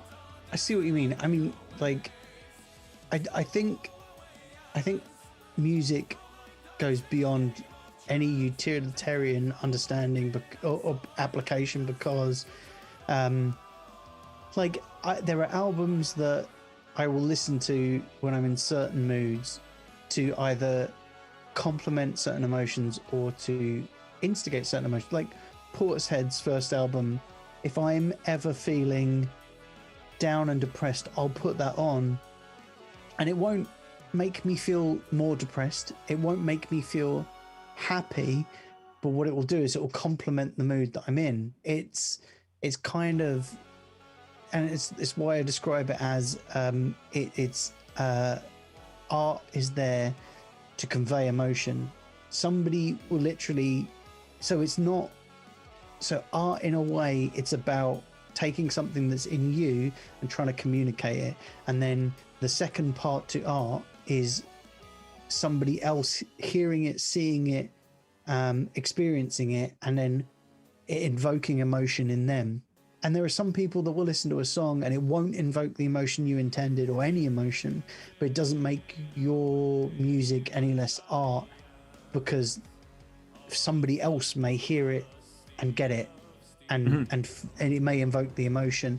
I was listening to a documentary today, short mini doc about outside music, and I never heard of this before. But it's, I mean, the only, like, superficially, the way to explain it is it's bad music, right? But what it really is it's the music industry, like, in its extreme, breaks down who like how to create a sonically pleasing song, the chords you should use, when you should, you know, go into a break, when you change key, all this thing. You can algorithmically create a pleasing pop song, and then you can manufacture a persona of an artist or a band, and you can mass market that. And there's this idea that there's nothing genuine and artistic. There's no genuine musicality to that. There's nothing artistic about it. It's paint by numbers. But then there is this, you know, there are people out there making music, and the what is it? I think one of the groups was 3 siblings, and their parents had banned all music from the house. They weren't allowed to listen to music, but then their dad was like, I'm going to buy you all instruments, you're going to form a band, and you're going to write songs, and you're going to make me millions because you're going to be the next Jacksons. And these 3 kids that came from an extremely abusive home, who wrote and recorded these songs when they had no idea how to play their instruments, and they had no idea what music was. So they just decided they'd make up whatever they thought music should be. So you get these songs that are so discordant to what we think of as good music, but they are objectively the most original music you will ever hear, because it's, what if you did not know what music was or how to play an instrument? What music would you create? There's another. I mean, the last thing, it led me on to this guy, Daniel Johnston, who was a guy with schizophrenia who used to, like, record this music in his bedroom, and he worked at McDonald's, and he would just drop his tapes into the McDonald's takeout bags and hand them off. And one of his albums was Captain Beefheart's favorite album and Kurt Cobain's favorite album as well, because they were like, this guy has this kind of, you know, without any of the trappings of understanding music or what music should be, he's created some of these amazing songs. And I listened to some of them. There's Life in Vain and True Love Will Find You, are 2 songs that I listened to today, and I'm just like blown away. Like, Beck's covered True Love Will Find You, and so is Flaming Lips and stuff. And it was just, it blew my mind that there was this people out there creating this music that, you know, it was totally different to what you would be like, you would hear on the radio or anything, but had this just a really raw, beautiful quality to it. So yeah, no, I'm gonna definitely go check out those songs, because I find that very interesting. One of the things I wanted to add to the conversation is, I think there's like, for me, definitions are always like kind of nebulous. It can't be, because the words are just tagged on. Like, it's like in geometry. We pinpoint a thing in an infinite plane, and we say, this is point 1 or this is point 0. But, like, it could be like the point right next to it, or it could be like, the definition is more like of a broad cloud of meaning, I think, and which is why I think there's like, I like to distinguish between art and craft. And for me, like for a lot of people, there's like art, and then there's craft, and then there's production, like or like. But for me, like engineering, art, and craft are like on the same level. They just don't have the same objectives. So if I am to write a theme song for a show, I'm going to be thinking more like a craftsman and less as an artist, because it's not like I'm not trying to convey. I'm not trying to make sense of the way I view the world or convey my emotions or relate with people. I'm just trying to capture the essence of someone else's vision to suit that vision. So to me, it's like, it's still some art. There's still a bit of art in there. Maybe it's 25% art or 30% art. Like, we can't tell for sure because there's no, we don't have a measure for art. But my brain is going to be in craftsman mode, where if I just sit down with a guitar and I'm like, okay, what am I going to do today? Then it's more like, if I'm not thinking about structure necessarily, or I'm not thinking about the finished product or who is going to listen to that and kind of try to think outside of the boxes, then it tends toward pure art, I think. But it's impossible to kind of cut between craft and art, I think. Yeah. First of all, I'd like to just welcome JC the Gamer 135 to the chat. Hello. This time last year, I was very lucky to be asked to do a commission for Mr. Craig Toohey, who me and Colin both know. Toohey. He was probably a good one to have on here at some point as well, and all his you should definitely do film knowledge for sure. Anyway, so he came to me with he sang some lyrics into his phone and asked me to do a song for him. It was actually going to be his daughter's Christmas present. And it will be performed on the 30th of January on the Death Ingloria live stream show. Oh yeah, deathingloria.com for tickets. Anyway, and it's the first time I've done a song for somebody else, and actually it's one of the best songs I think that I've ever created. Mostly because I'm so unconnected with the lyrics, but the lyrics are so meaningful to him. So it feels like telling somebody else's story has made the piece of art bigger, if that makes sense. You know, it's not, there was an element of having to go into craft mode, but it's the kind of stars aligned a little bit at the time, because somebody, my illustrator from the first comic, had just died, and I'd written this piano part that was really like conveying that emotion for me of this person's death, and then Toohey's lyrics came in and just fitted on top of them.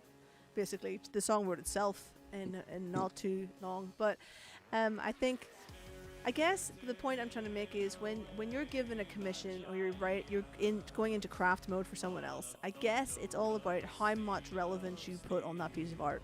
Because it's a song about someone else's daughter. It's about someone else's family.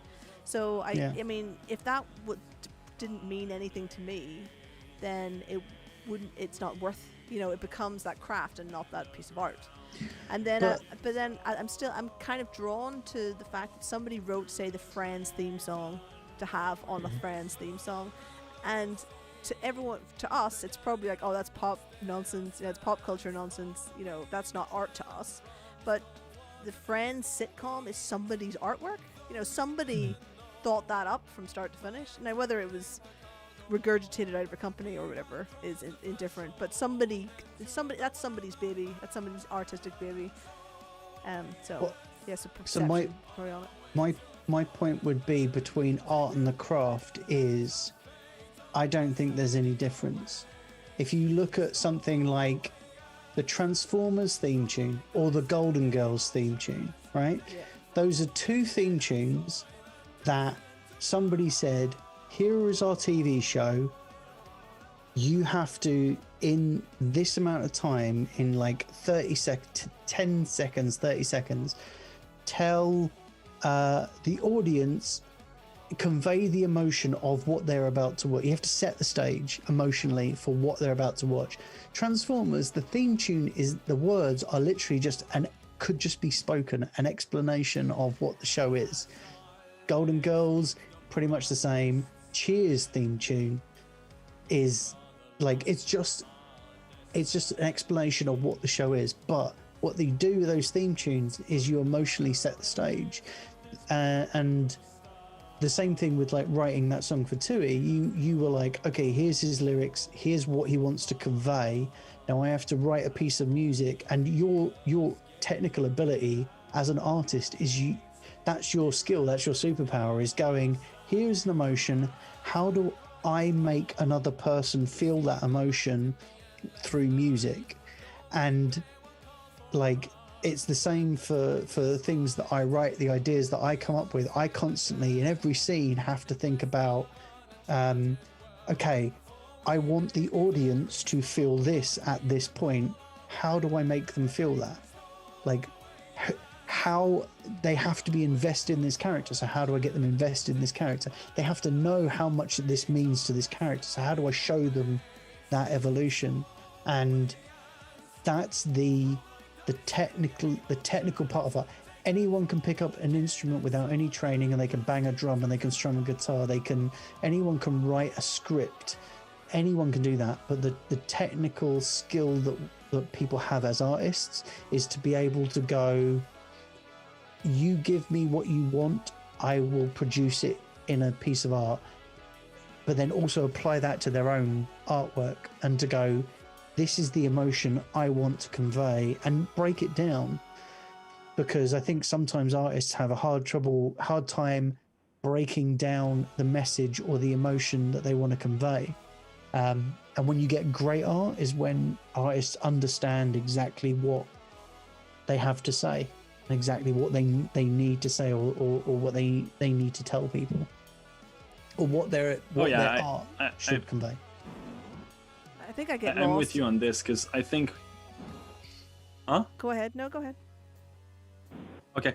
I think like one of the things that made me improve a lot as a songwriter was just not just like coming up with a riff and then writing a song that's just a couple of ideas I had like strung one after another.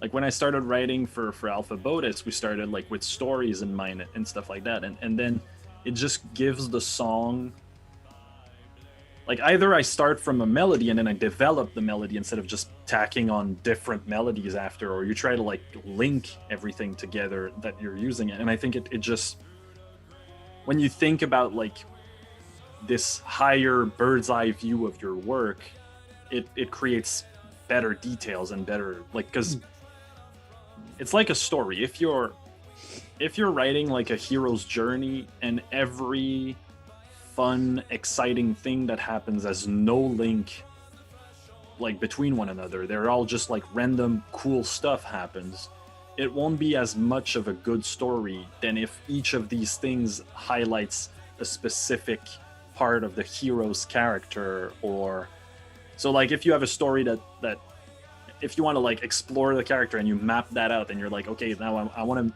show them what that character feels like when they're angry, and when they're sad, and then you kind of build the story so that you explore your character more, is going to be a better story than if it's just like, oh, that I thought it would be cool to have like giant robots with laser there, and then a talking snake later on, and there's like, even if each scene is perfectly executed, like if you have the bigger picture in mind, it's going to be better. So that's a very good point you made.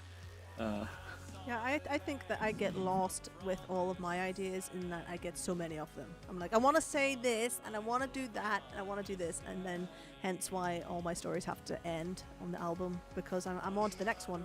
I'm always on to the next one. As soon as this one's done, the next one's in.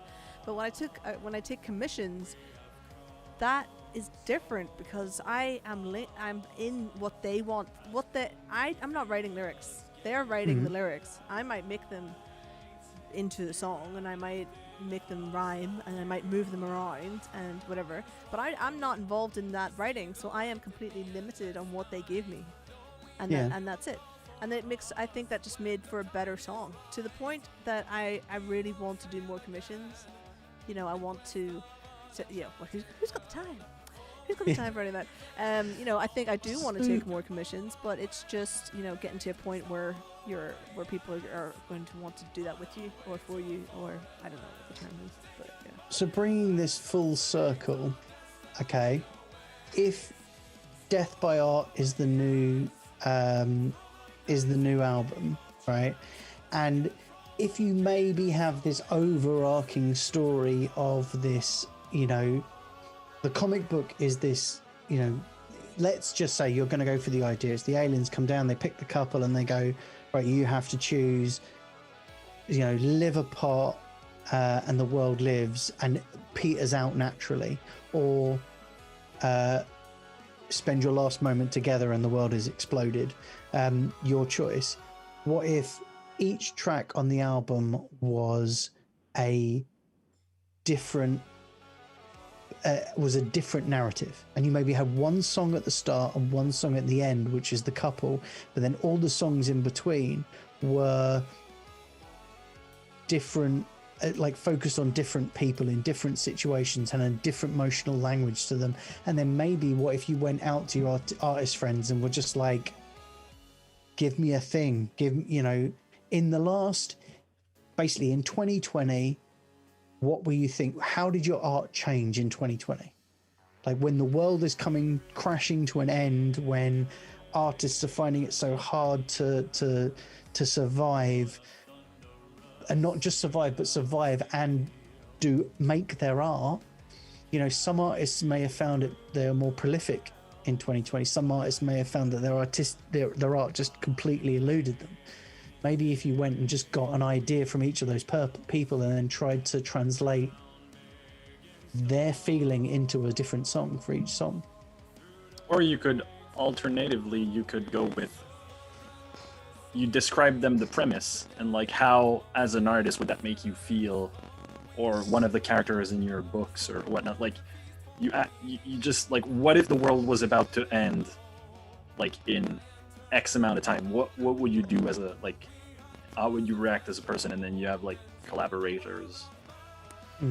Yeah. So the reason I like this as an album story premise is because it gives so much choice on what the songs can be about. Because I was worried that I would be really limited on what the stories could be. And I've done that on all the albums, whereas every song is its own song. Like you can listen to its song and it would make sense as a normal song. You could play it on its own on Spotify or whatever. You don't have to listen to it in the story. So quite often, a lot of my songs will have little side quest stories, for want of a better word, in them anyway. But what I've noticed is if I just go to my fan base, you know, not other artists so much, but just go to that fan base and go, can you give me an example of this, that, or the other? Because that's where we got a lot of the admin problems came from there as well. And like some of my fan base have the saddest flippin' stories ever. And it's not something our artists, you know, I'm not saying that all artists have the same backstory, they don't, but in some regards they kind of do. And it's the real normality misery that makes for better storylines, I think, than the, you know, it's like, Colin will remember this, like a number of years ago I did a thing called Rintrist. Yes. And I contacted everybody on my friends list, on my Facebook friends list, once a year at New Year's, and it took me about 3 months to get through them because it was, I don't know how many it was, 1,200 of them or something. And it kind of got to the point where I was asking people after, I did it for like 5 or 6 years, and after a while people were like, oh, you know, I'm alright this year. Nothing's happened, you know. But when you ask them the first year what's gone on, and like just the cracker stories that came out of that, like I could, if I was going to write a story about the end of the world, I'd probably go back into that archive and just pull up like the worst emotions that have come out of that, and they're all on Facebook. They're all in a group called Rintrist, which I guess you could join, but you'd have to go and have a look at it. Is this the perfect moment to restart it? To restart Rintrist for 1 year and just be like, how was your 2020? And get that story from everyone, and then you have like hundreds of stories that you can condense down, find the ones that you want. The thing is, we're kind of already doing that with the library. We're doing a All Alone Together podcast where we're literally asking the people in our local area to talk about who they were before this and what they are now. So that's already started. So we've got 50 stories, but I don't think people are going into like. There's some weird ones, like somebody was going to move house during the pandemic and now he lives in a hostel and he can't get out of a hostel and the hostel keeps on trying to close because hostels aren't allowed to be open, but he doesn't have anywhere to live. So, he's not actually homeless, so he's not on that register, and there's one right there. I mean, you could pull that out of the podcast. But I mean, that's perfect. That sort of thing. It's like, who are people before, like, this tragic defining event, and then what situation did they end up in? And I think crowdsourcing. It might feel very much like you're coming from the other direction, whereas we're coming from, we have this idea and we're tying it into what happened to people in 2020, rather than some people might think, oh, you've gone, let's take stories of what's happened to people in 2020 and turn it into something. It's like, well, no, actually, we came from the other direction. It just so happened that the idea that we had fit perfectly with this. But the other problem is I have been interviewing people from March on a daily show that the library does about what they're doing over lockdown and their businesses that they're starting. And again, we're going to get the flossy side of their stories because it's a library channel and all that. But a lot of people's stories are the same. That's the other thing. You have to really dig deep to get people who have got stories that aren't, oh, I have no work and I don't know how I'm going to pay my rent, Yeah. But I think I was thinking of restarting Rintress this year anyway. I had put that into thought, but it takes so much. I mean, the reason I did it before is because I was working with a partner who wouldn't let me release anything. I was working with a musical partner who just, people who know, and everyone else, well, you just never know any more of the story than that. So I wasn't in control of my own life, really, for about 5 years, and I couldn't get any artistic output. I wasn't allowed, really, to release anything. So the only way I could keep myself mentally going was to quietly have this little project that nobody in my real life knew about. But everyone on Facebook knew about. But it was behind a wall at the same time, so the stories I was sharing, you had to be in the group, and we had a little project. We did favorite works of art, or like we did a playlist one year, and that playlist still exists now, and it is an amazing playlist of people's favorite songs. It really opened my eyes to a lot of bands, and it was really worthwhile doing. That's awesome. So I think I think it's worth doing. I think it is worth doing again, and it's been sat in the back of my mind, but it's so much work. It's like 5-6 hours a day on Facebook. I've seen so many stories of there are a lot of stories of people being out of work, work drying up, that sort of thing, but then there are so many stories of people doing something different, like it's either increased their productivity in an artistic sense, or they're trying something new, or people finding different things and that different like ways to cope as well, not even on a professional level but on a personal level.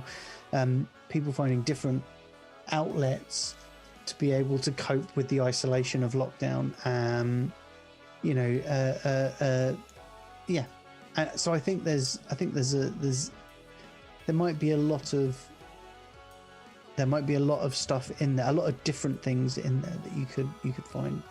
There's also one side of it that I like a lot is in the last 100 years, 120 years, we've had this understanding of the artist as a singular person who like pours their emotions out in the world. But the much older view of the artist is as the voice of the community, as like a translator that can piece together everybody's story and like tell that. And I think that's like, it's still a part of what artists do every day. Like Rintrist is definitely one of these things, but I think not only like from a marketing and like business standpoint, like involving your fans in a creative process is like a great way to deepen the connection with them and make sure you're staying like in touch with them.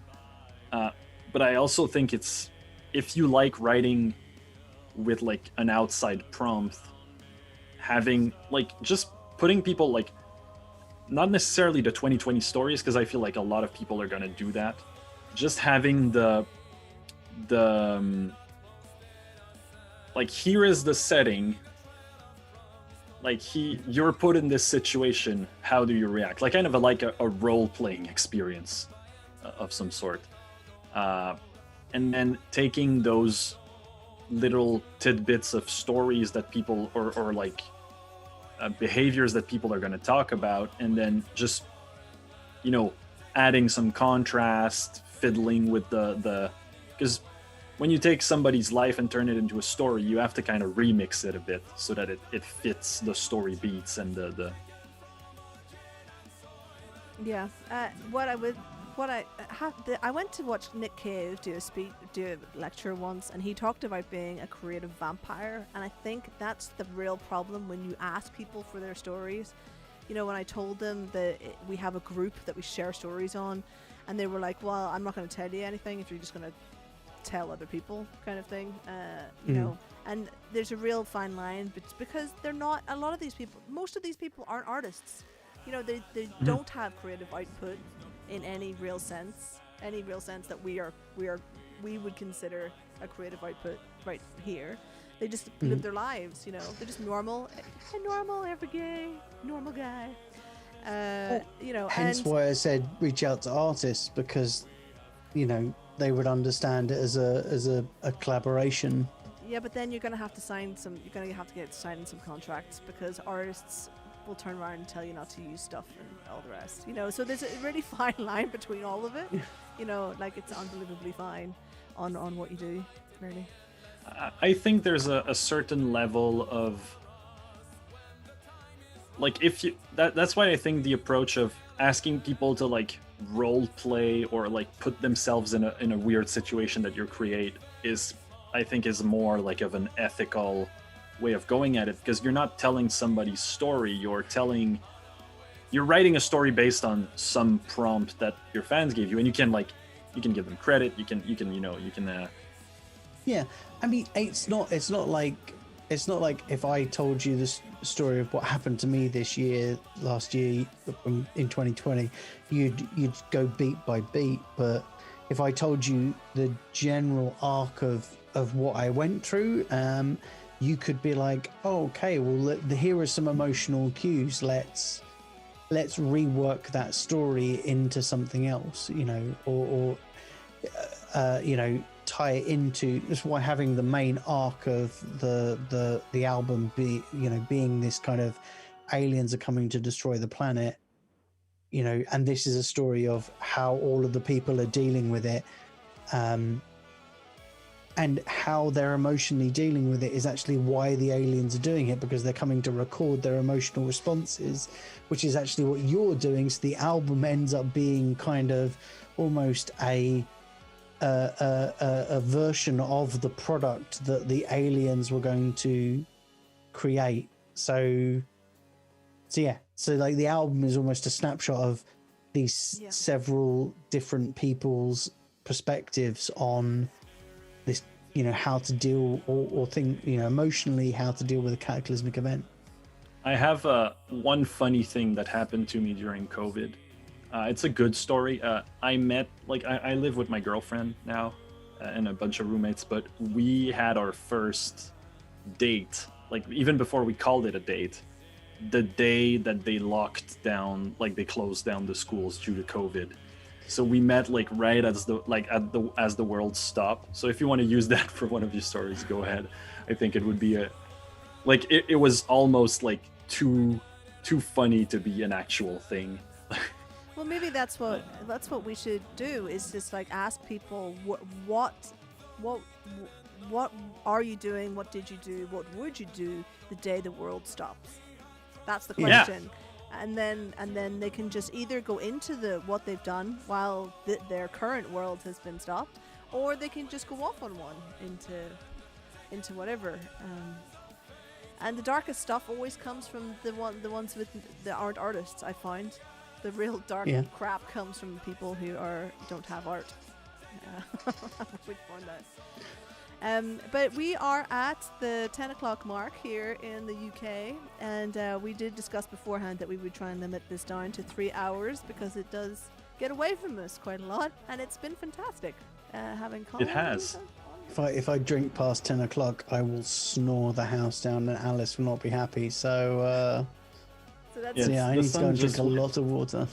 I still see a bit of sunlight outside here in Canada. Oh, god damn you people, so... Oh. Well, anyway, thank you, Colin, very much for joining us. Colin, if people want to get in contact with you, where should they go? They should either look for the Hype Bear on Twitter and message me there. I'm a really safe person to follow on Twitter because I don't tweet very much, so I won't be filling up your feed, but I like some interesting stuff. Or at Asobi Tech on Twitch on a Tuesday and a Thursday. Tuesday is Gaming Club and Thursday is Movie Club.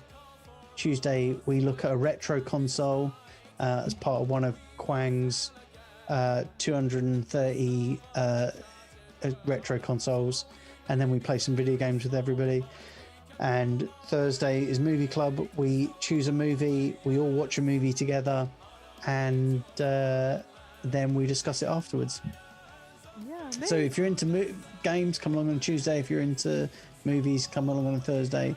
We're halfway through Jackie Chan-ury at the moment, so we've done 2 Jackie Chan films. We're about to do The Legend of the Drunken Master and then The Foreigner.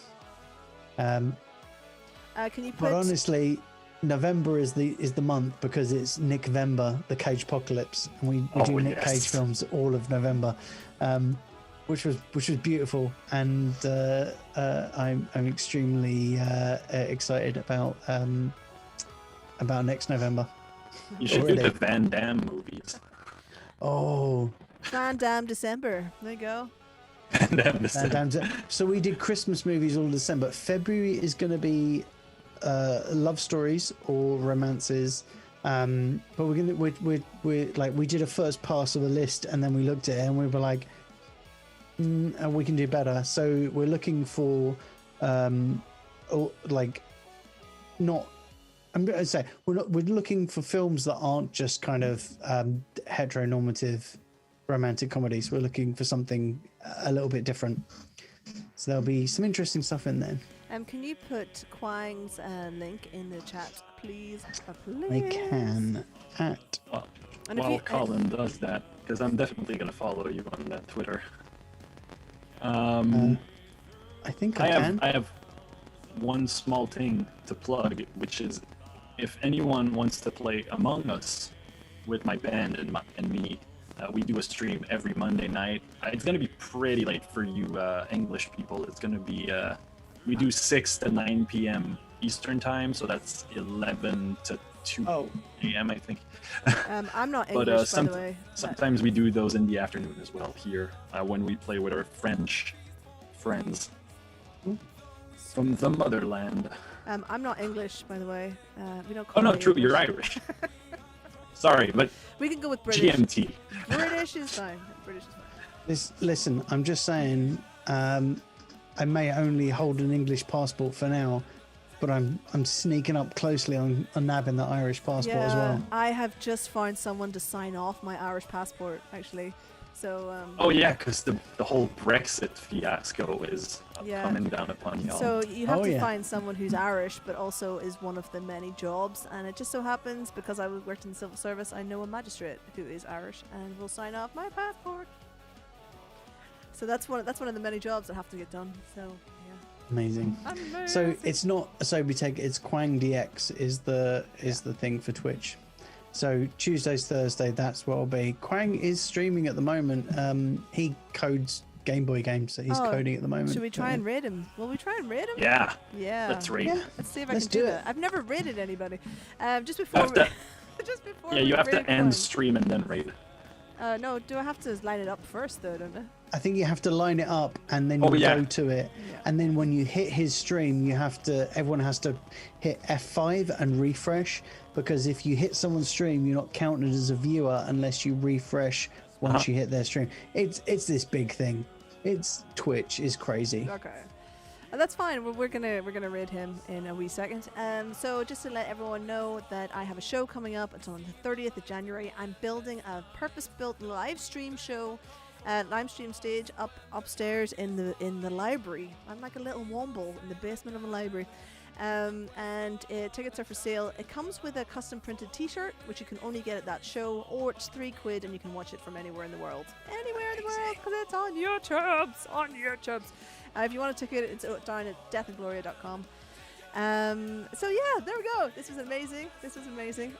Everybody just hang on and go and join Kwang. I can see that he's coding. I can see him coding away there like a wee coding ninja. So he is. Unaware of what's about to come. What's about to come down into his space. Amazing. Okay, I'm going to press hit this start raid. It's going to be weird because we're also streaming on YouTube and Facebook, so what's it going to do to that? I don't know. Can I just say, BC Ideas, go and find out about Jimi Hendrix. He's amazing. Like, his life and how he got to be so good is fantastic. BC Ideas, go learn about Jimi Hendrix. Oh, also, and also, he was into science fiction. I should also say that BC Ideas Bjorn helpfully made some wedding rings for me that I'm wearing now. We're not using them as wedding rings, but I'm going to wear both of them. So there you go. There they are. Amazing. Thank you very much, sir. Okay, I'm going to hit this start raid button, and then we'll see what happens. And I'll probably still be on Facebook and YouTube, so let's see what happens. Okay, so 9, 8, 7, 6, 5, 4, 3, 2, 1. Woo! Raid now. Yeah, I said raid now. Are you doing it? Yeah. Cool.